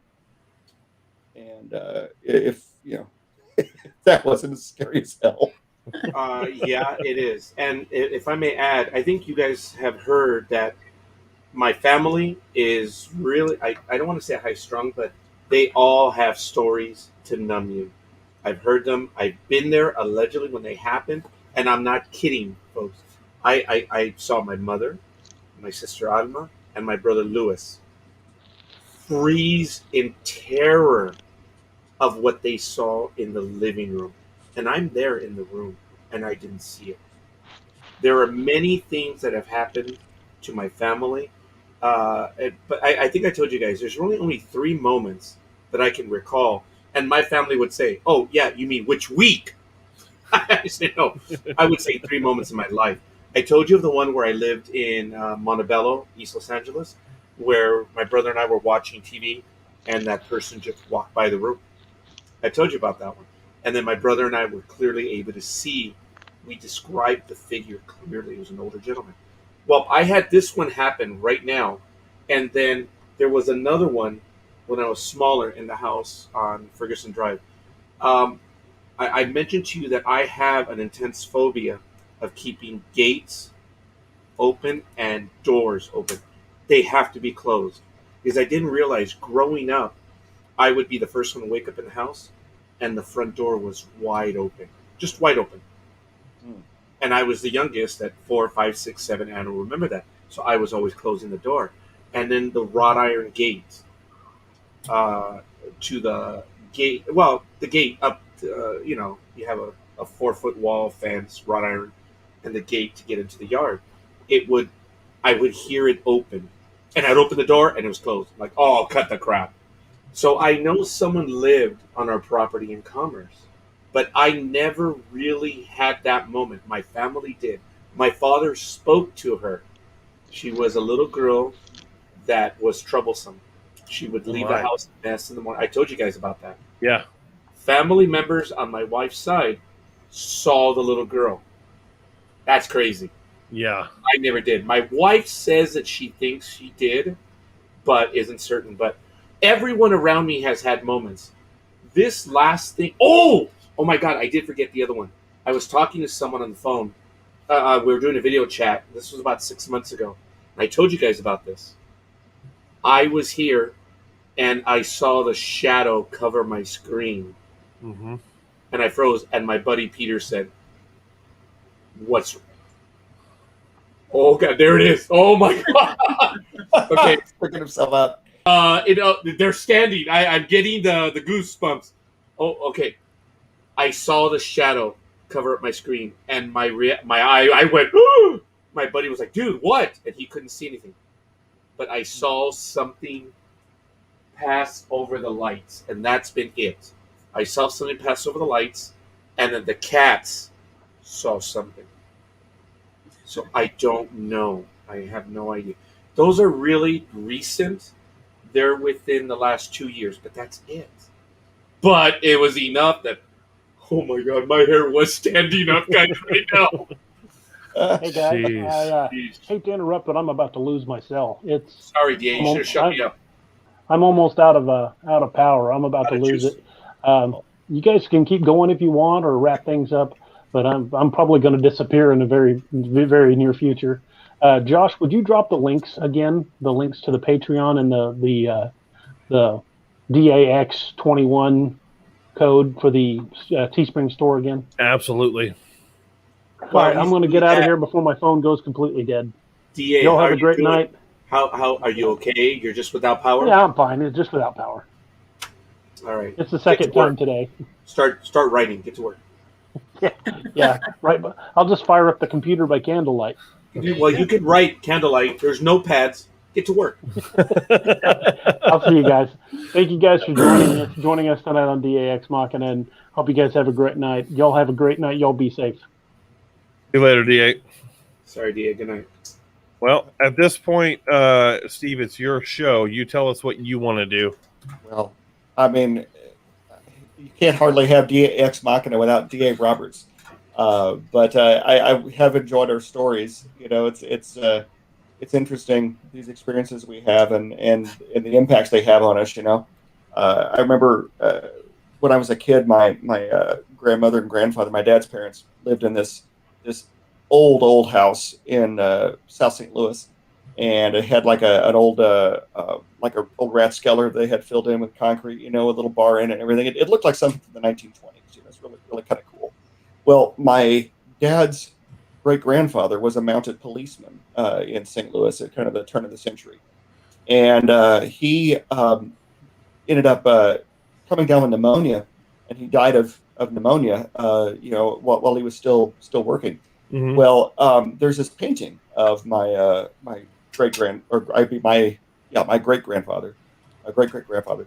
Anyway, but he had this freaky-ass painting of him in their living room, and he was kind of a mean man and very stern-looking fellow.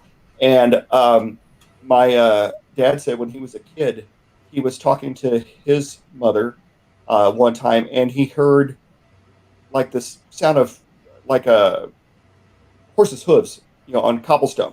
Mm-hmm. And he thought it was very odd, and he noticed that their living room had gotten very cold. This is, you know, early 1950s. They didn't have air conditioning, and so the room had gotten cold, and the painting was, you know, like sweating, like it had been in like a, you know, cooler or whatever at a supermarket. Right. And my dad's still hearing this horse, and my grandmother walked over to the painting and said, "It's okay, Pop, it's all right." And then just walked out of the room as it was completely commonplace. And my dad he was like 10, 11 years old. He's like, this is not normal. This is not cool. No, we don't do this. So my they sold that house. They moved down to the town that my parents live in now. And then when both my grandparents passed, my parents moved into that house. Not the original house, but their newer house. And that painting is in the house, in that living room. And it's on the bottom level of the house where the guest room is. And to this day, I mean, I'm almost 45 years old. That painting still scares the shit out of me. And I won't go in the room with it with the lights off. Nothing's ever happened. Completely different house. It's a 100-year-old painting. Who cares? Mm-hmm. Wow. But it still creeps me out just knowing the story. Yikes. Yeah, that is kind of creepy. Yeah. Yeah. I'm sorry. Neoma, Yes. did you start, or did you want to add another comment? I was just saying, yeah. Me too. Yeah. Did you, Neoma, did you have any spooky stories? Oh, you mean the real ones that tap on her window? Yeah, Yeah. let's hear those again. Why not, please? Those are usually just June bugs. Just June bugs. Is that what you call I do them? have some interesting family stories. Mhm. Back in the 1930s, my great-grandfather on my mother's side made his living making moonshine. Mm-hmm. And his still was hidden off in the woods. And my great-grandmother was going to town to get supplies. And this is in the backwoods of Arkansas, so she had to hitch up the wagon. And my great-uncle, her youngest son, decided to go with her. And they got to the place in the road where if he cut through the woods, he'd go past my great-grandfather still, and he'd be able to say hello to my great-grandfather, and then he'd meet my great-grandmother on the other side and head on into town. And so they got to that point, and he jumped off the wagon, and he starts down the path, and here comes my great-grandfather. And he says, "Oh, Pa, I was just coming to see you." And he says, "Well, I'm not there," and something along those lines. And he says, "Well, I'm going to head on that way anyway." And he says, "That's fine, but he says, I want you to take care of your mom." And he says, "Of course I will." He says, "You take care of her and you be good to her." And my great uncle thought nothing of it. And he got to the still. There was my great grandfather's body, and it had been dead for several hours. He leaned up against a tree, had a heart attack, and died. Oh, man. Oh, wow. Yeah. And then on my dad's side, it would be my great great grandmother. She, my great great grandfather died on October 31st of, I believe, 1930. And my great great grandmother did not take it well. She was deeply in love with her husband, and they'd been together for probably 60 years, and they were a million years old. And she was really struggling and very depressed. And of course, back then there was no indoor plumbing. So she goes out to the outhouse. And it was July 1st. And she came inside and she was smiling. And my great grandmother and my grandmother both remarked on it. You seem in a good mood. And she said, "I won't be with you on the 4th. And both my great grandmother and my grandmother says, "Well, how do you know that? Where are you going?" And she says, "I'll be with your father and with grandpa." And "Oh, Ma, you don't know what you're talking about." She died on July 3rd. Oh, man. Oh, She wow. said she'd seen him in the back garden, and he told her that she was coming to be with him. And she died on July 3rd of 1931. She told him, or I'm sorry, he told her? He told her. Yeah. She said she saw him in the back garden, and he said, "You'll be with me for the 4th." And she died on July 3rd in her sleep. Wow. That's cool. Yeah. Years passed, and my sister and her husband were living out in the country with no phone and they everything, they had electricity and all of that. They just didn't have any phone. And her husband's mother was dying of cancer. And my sister had a dream that her mother-in-law came to her and said to take care of her husband. And she promised her in the dream that she would. And then what woke her up from the dream was headlights in the window. And it was, of course, the middle of the night. And she got up, and it was my dad coming out to let her know that Doris had died. And wow. Yeah. So a few more years pass, and my dad had come out to my house to visit me, and I had a porch swing that was actually hanging from a great big old tree in our yard, and I used to like to sit out there. My dad and I didn't have the very best of relationship. We were too much alike. Um, and so it was a rarity for us to have a really good, loving conversation. But he came and sat in that swing with me, and we talked for hours.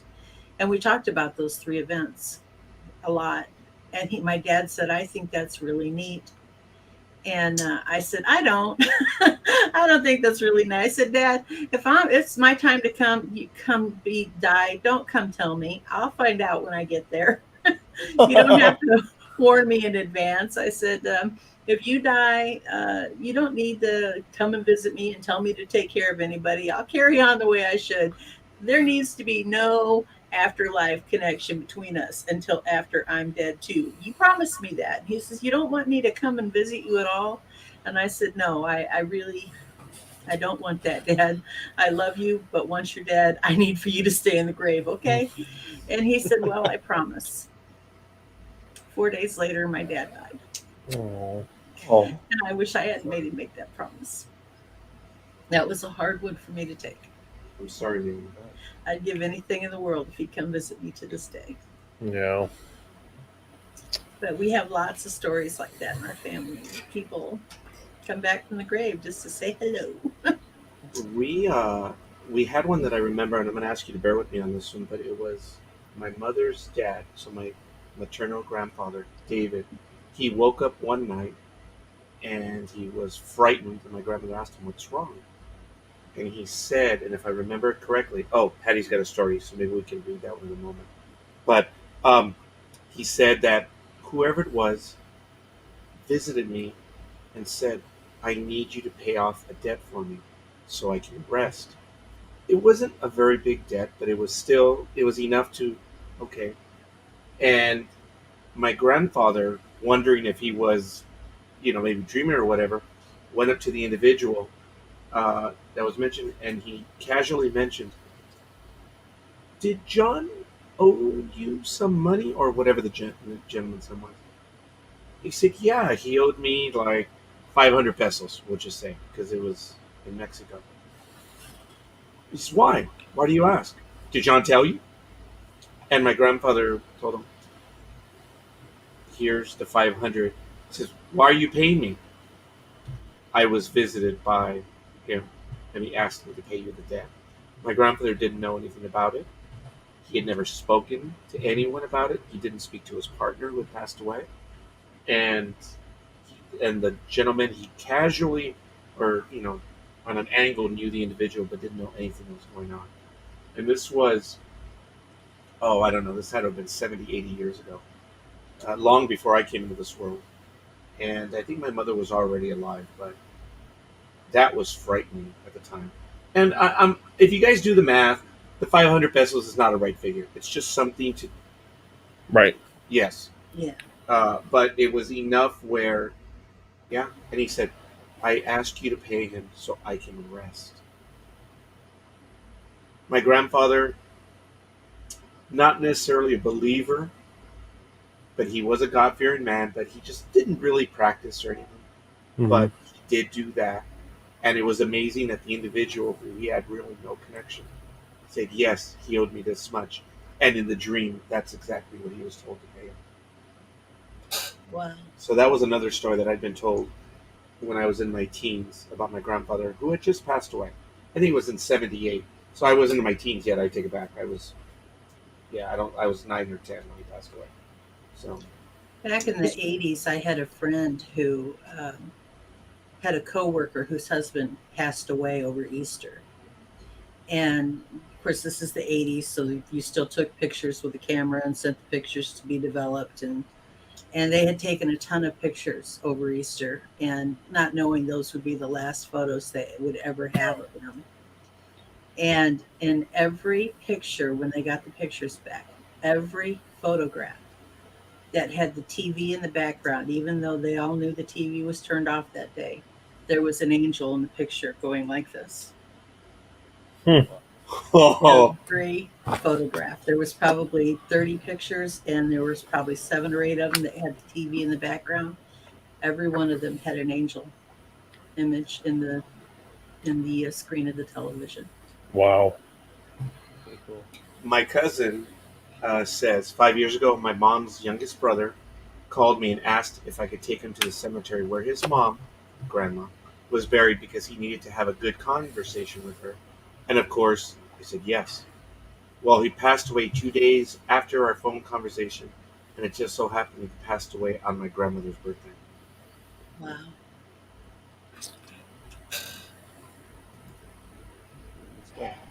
It's amazing, those connections. Mm-hmm. Yeah. We, I think on a previous broadcast, DA and I talked about some of the creepy crap that happens at the hospital. Hospitals are, anybody who subscribes to any kind of a physics behind the afterlife. There's residual energies left in places like hospitals and battlefields, and all these places where emotions are strong and when life's ended and that kind of thing. And I know DA mentioned once that. Well, let me backtrack a little bit. When our hospital was built, it was originally supposed to be a 5-story hospital, and the all the machinery, the air conditioning, air handling machinery stuff would have been on the roof of the 5th floor. Well, midway through the construction process, people started crunching numbers, and they're like, 5 floors ain't going to cover what we need for this hospital. So they added 3 more floors above the roof. So it is now a 9-story hospital, but the 6th floor doesn't officially exist.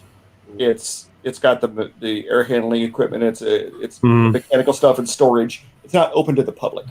Right.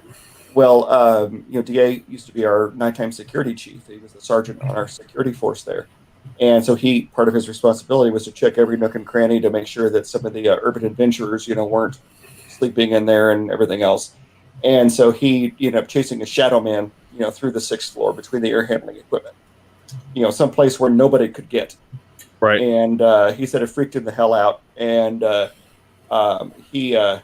worked on the 9th floor, and we have one room at the end of the hall that it was one of the few private rooms that we had. And several people have seen a cat in there, including myself, and others have seen a little girl in like Amish attire.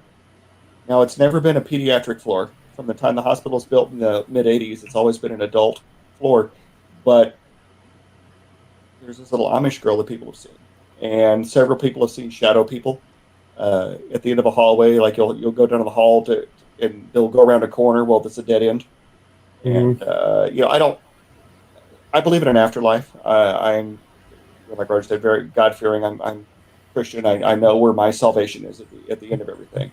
But I don't go looking for ghosts. I don't expect to see them every day. And quite frankly, when the guitar strummed that day, it scared the shit out of me. And I'd like to, they can stay where they go, and we won't cross worlds. But to see that stuff is kind of eerie. And, it's very unnerving. Usually, things that bump in the night don't scare me. I'm typically the scariest thing in the night, as far as I'm concerned. I don't worry about it. But yeah, it makes you wonder sometimes. Yeah. We have a strange little girl legend in my hometown. When I say my hometown, it's actually a collection of cities called the Quad Cities. Count with me. Davenport, Iowa, Bettendorf, Iowa, Rock Island, Illinois, Moline, Illinois, and East Moline, Illinois. The Quad Cities. You have an extra one in there. Why? Yeah, it's actually made it onto Jeopardy as a question once. They were a Roger math class, I believe. Yeah. But anyway, there's a legend in one of the towns that if you see the little girl on the sidewalk waiting across the street, then and there's a child in the car, that child will die. And Wow. I don't know how true it is. I've tried to look it up recently and couldn't find it, but I remember being told that story many times. And usually it's the child in the car who will see the little girl, and it looks like she's going to step out onto the road, and the child will scream, look out. And then that child will die within the week. Oh, wow. That's terrifying. Yeah. Huh. So I don't like that. No. Those little girl ghost stories always get you. Yeah. Yeah, I don't like that at all. The Harbinger of Death stories just scare the crap out of me. Mm-hmm. I would like to think that my appointed time will be a surprise. Yeah, my kids didn't like being blindfolded when we drove down that road, but what are you going to do, Take no chances. Gotta cover your bases. You can't look. I am looking forward to your visit, Roger, when you're in Missouri. I will have to find time to hang out with you. I'll need to take you to the Bride's Bridge here in town. I definitely look forward to it. There's a local legend about this woman who supposedly drowned in a flood on her wedding night. And Springfield's a fairly old town. Fun little fact. The face down gunfights that you see in the Wild West films. Where the two meet on Main Street at high noon, and they quick draw and somebody dies. Those have happened very, very rarely in history, ironically. There's only like two episodes of this that actually were recorded in history. And one of them was a gunfight with Wild Bill Hickok. It happened in downtown Springfield. And so there's a Hickok's bar that's kind of known for some of this stuff now. But anyway, this legend of this bridge, like I said, woman is supposedly drowned on her wedding night. And there's an old park in town where there's this old stone bridge, and there's basically just like what is now like a drainage culvert that runs under this bridge. But to this day, you can see the image of this bride underneath this bridge, and it looks clear as day. Now, honestly, it's a trick of the light. I've gone down there and looked around at it. Of course, you can't see it up close. I'm convinced it's a weird lighting trick, but it is very eerie. And the day I moved to Springfield 27 years ago, a local took me down there to see that, and it much like Roger's experience with the wrought iron doors. The hair in my arms was standing on end, and I was freaked out by the whole thing. And it's still kind of eerie to see now. I took when my wife moved to town. I took her down there, and she's like, "Oh, that's cool." Funny, yours stands up, and her excitement stands up. Oh. My wife is a force of nature. Nothing scares her. She's very interesting. She's definitely the tough one of the two of us. I do owe you an apology, Steve, because when we stayed on after that program, and you were explaining to me everything about your wife, it was beautiful what you were telling me, and he mentioned that she was a medium. I have to tell you that I bit my lip for 10 minutes waiting for him to finish it. And I thought that I would never talk to Steve after that because the conversation ended shortly thereafter. I thought it was brilliant the minute he said, "Well, my wife's a medium." I'm like, well, and Steve was kindly taking the time to explain everything that was going on. And I was appreciating it, but I was dying. And the minute he finished, he said, "Well," I said, "So your wife's a medium, right?" He's like, "Yeah." He said, "My wife's an extra large. Big deal." Oh yeah, it was wonderful. It was a very polite laugh like that right now. Oh no. Yeah, okay, we're done, Raj. I gotta go. Good night. I thought it was great. I was like, oh shit, I'm never talking to Steve again. No, when you get to Springfield, I'll have to have you meet Rachel, especially since she's a minor character in DA's books. Also, she's the co-owner of Steve's Pub and Grub. So yes. Now you realize what she just told me. I have no idea. Stupid. She basically meant so. It's like stupid. I love it. I'm glad you got my back, Patty. Rachel thanks you too. Oh goodness, yeah.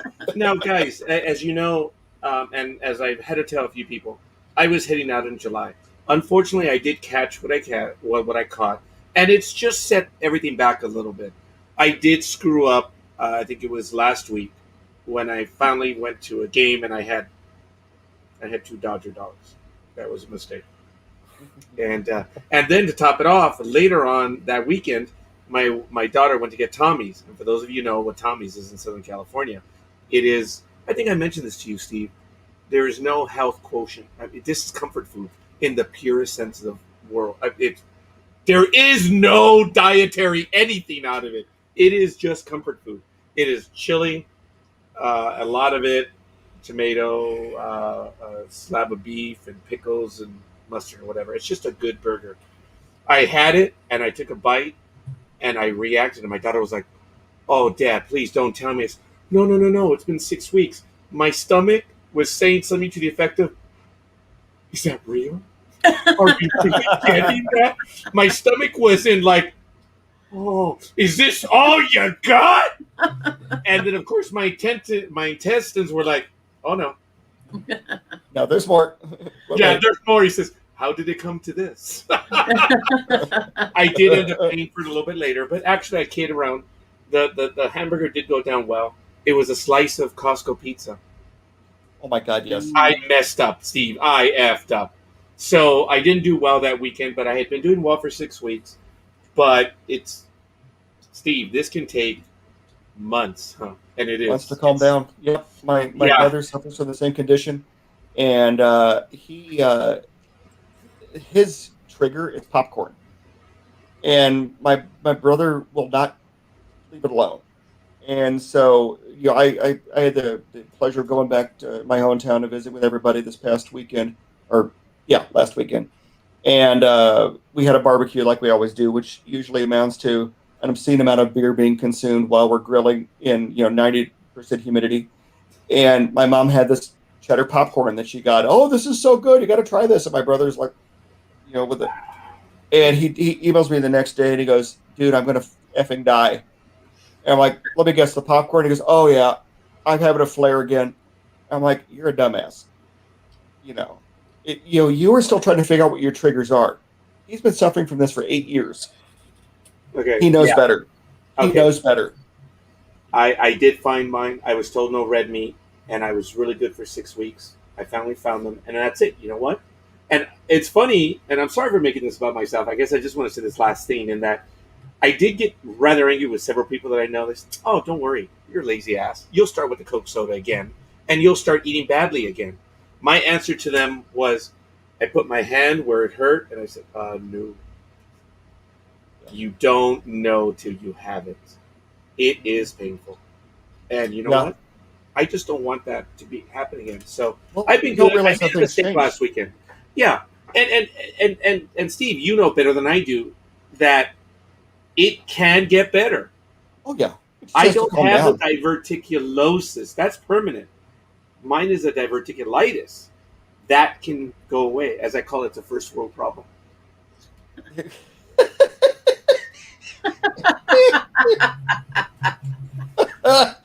Wow. That is savage. Oh, poor Roger. Poor Roger. We feel so bad for you. Oh, yeah, yeah. Just laugh away, guys. Laugh away. Because she is so cuttingly sharp. Oh, wait, did I stutter right there by saying cuttingly sharp? Well, guys, I hate to cut and run, but I've got some stuff to do, and I apparently had too much meat. I'm having trouble focusing, so... Well, why don't we just wrap it up since we've told our stories. We've lost you anyway. I can't shut the show down. I can do it properly. Do you have the ability to do the send-off video that DA always uses? The outro? Yeah, outro. Thank you. Yep.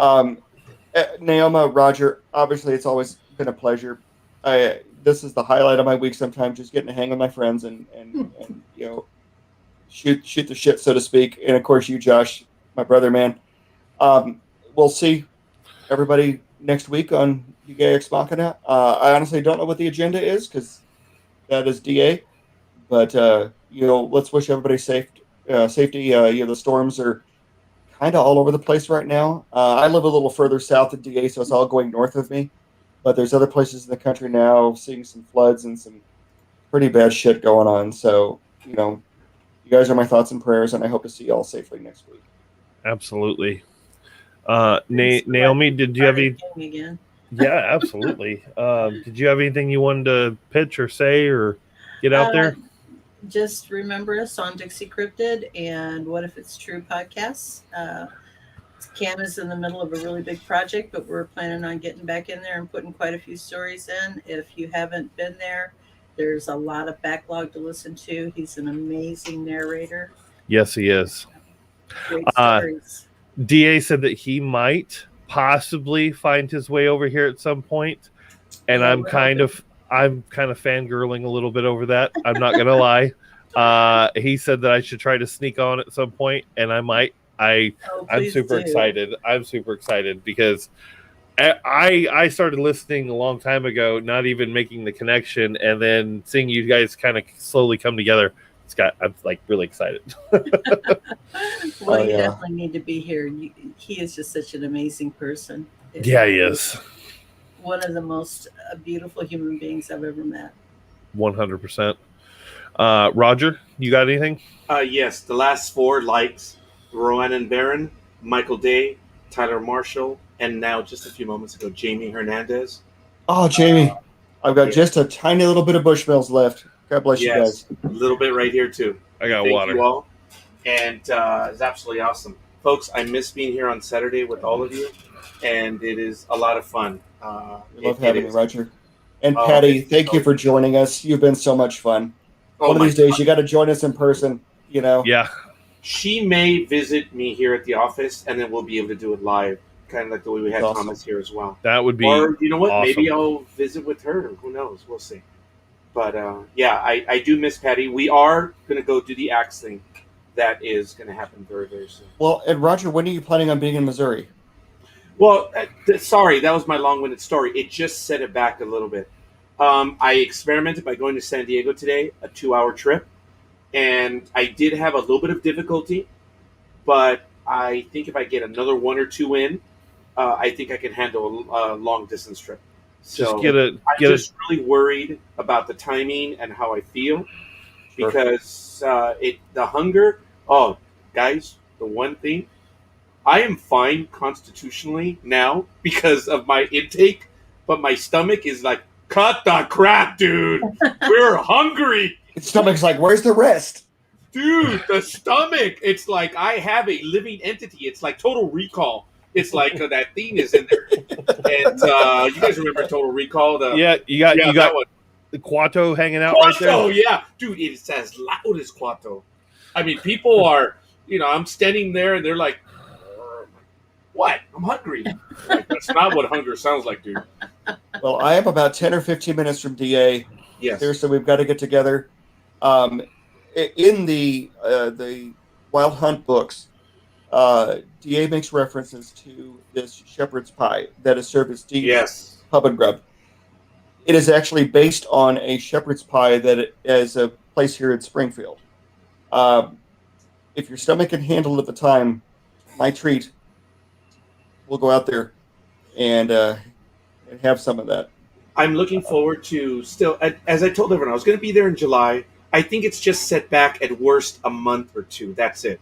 And my youngest is going to go with me, and I've got to take my assistant, so I'm taking my entourage. And who knows, if Patty wants to go, I might have Roger, if you're there in August, you said a month after, I'm going to be down there the second week of August. Myself, DA is actually going to come up and visit. And we're having a family reunion in Missouri. Yeah, that's in that wooded area that Josh is going to die in. Going to become Dogman shit. I will be coming, assuming I survive. We'll be coming down to Springfield and staying through like the 12th, 13th, and 14th of August. Wow. Okay, guys, that's one too many coincidences. We have to make that work. We have to. And awesome. All right, we're gonna have to talk about this off air. And like the exact days I'll be there. And DA Roberts just gave us a like, so I don't know how he's doing it, but he just gave us a like. We miss you, DA. When we settle on a date and time, Neoma, you are part of the family. I know it's a ways for you, but you never know. You never know. By the middle of August, you don't know. Maybe I'll pop in I'll stay out in the woods and growl at you. And I will jump through the ceiling because, they don't call me the family reunion crasher for nothing. Oh, my goodness. You guys, I have to tell you on a personal note, and forgive me, and I'll finish up right now. I'll make it quick. Our families had separated a great deal. We were estranged from my father. I won't get into it. It was 18 years. When he was about to pass away, we made contact with my family again. And I missed my cousin. And because my father was very ill and passed away shortly thereafter, we reconnected again. And in these 2 years, I'm going to keep it cool. I think of the connection that we have, the communication that we have, and I look back at these 2 years and I say to myself, why? It could have been 20, 22 instead of 2. But I'm eternally thankful for these 2 years getting back together. I love my cousin. Oh, there he goes. Here we go again, making it about yourself again. Damn it, Patty, I'm talking about you, woman. I'm talking about family. And folks, and I guess I mean this to everyone in the audience, the worst day to make up with family is tomorrow. Do it today. I can 100% identify with that. One of the last conversations I had with my dad before he passed away on the operating table was not a pleasant one. So while he was not the best person, I wish it wouldn't have gone out that way. I was truly blessed with my father. I had that last really great day with him. Well, you made the comment about your father about how you guys are too much alike. My dad and I are kind of like that. I love him to death. We love each other so much, but we drive each other crazy. And I did think about it too much until the pandemic hit, and I deliberately isolated myself from them for a year so they wouldn't get sick. I didn't want to risk working the urgent care at ground zero of the pandemic. Right. I had the realization the other day that Dad's 72, I'm 70, I'm old as hell myself. I'm like, how much more time is there going to be? And I don't want there to be any loose ends. I had the pleasure. My grandmother lived with my dad's mom. She and I were very close. When I was about 3 years old, I named her Bobo. To the day she died, when I was in my 30s, I still had to call her Bobo or she would have beat my ass. But she was very sick for a couple of days at the very end, and I got to say goodbye. And that meant so much to me because her husband, my grandfather, I called him Pop. He and I were very close. He died suddenly. I was 15 years old. To this day, I regret that I never got to say goodbye. And those goodbyes mean so much, and that connection means so much. And I'm just glad that we have it. That barbecue that we were just talking about, my dad and I acted like a couple of idiots. It was amazing. It was fun. I don't want to ever lose him, but I want us to go out like that. Not. Oh, no, I agree. I wish I would have had that. Yeah, I do. But, my father, even though he was estranged in the last 18, 20 years, he was a good man. He provided everything for me. He was a flawed man, but I cannot say ill of it. I cannot say what he did was bad because we are no one to pass judgment on our parents. But even now, what you all shared, I didn't mean to go down this road, but it was beautiful that you shared it. We share it with the audience, folks. We only go around once. Yep. Don't waste the opportunity. Just don't waste it. But we all have a part to play in this world with stuff that's going on. Josh, you are a man of the consumer empire. You help us get the stuff that we need. Naoma, you keep us entertained. You help us. No, you help us live life.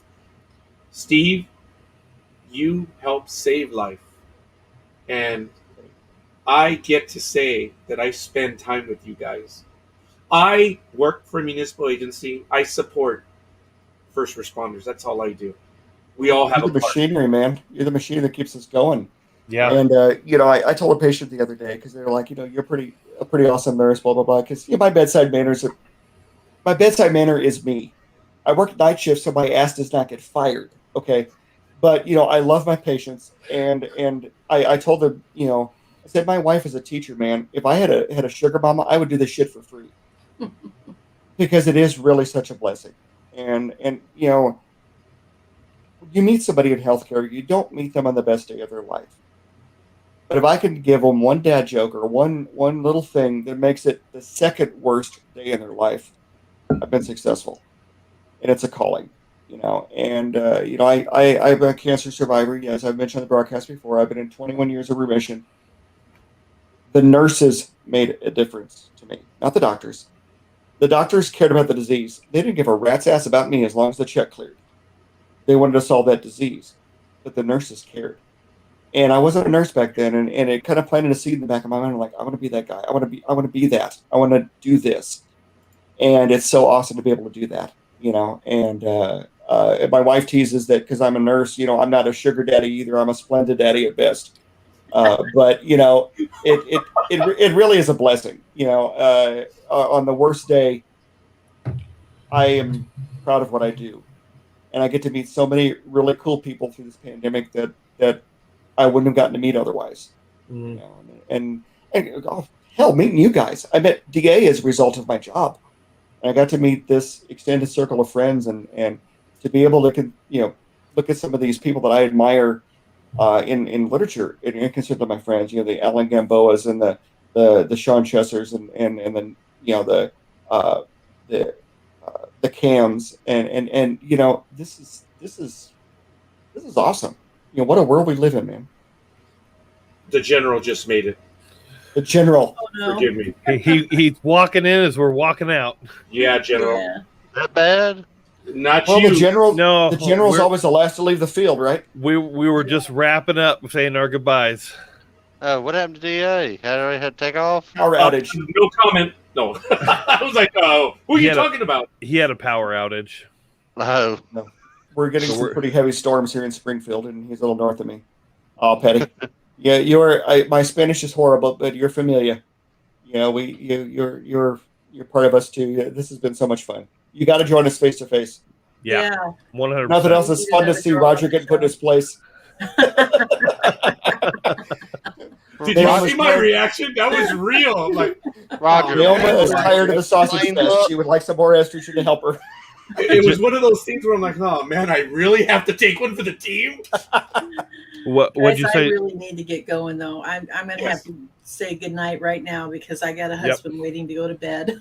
No worries. I know. I'm going to wrap us up here. I want to thank everybody for joining.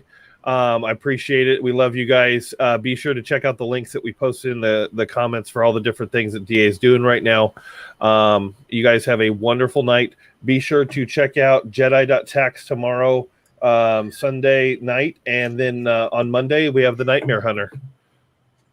Okay. I made Roger allergic. All right. We're heading out. Have a good night. Good night, everyone.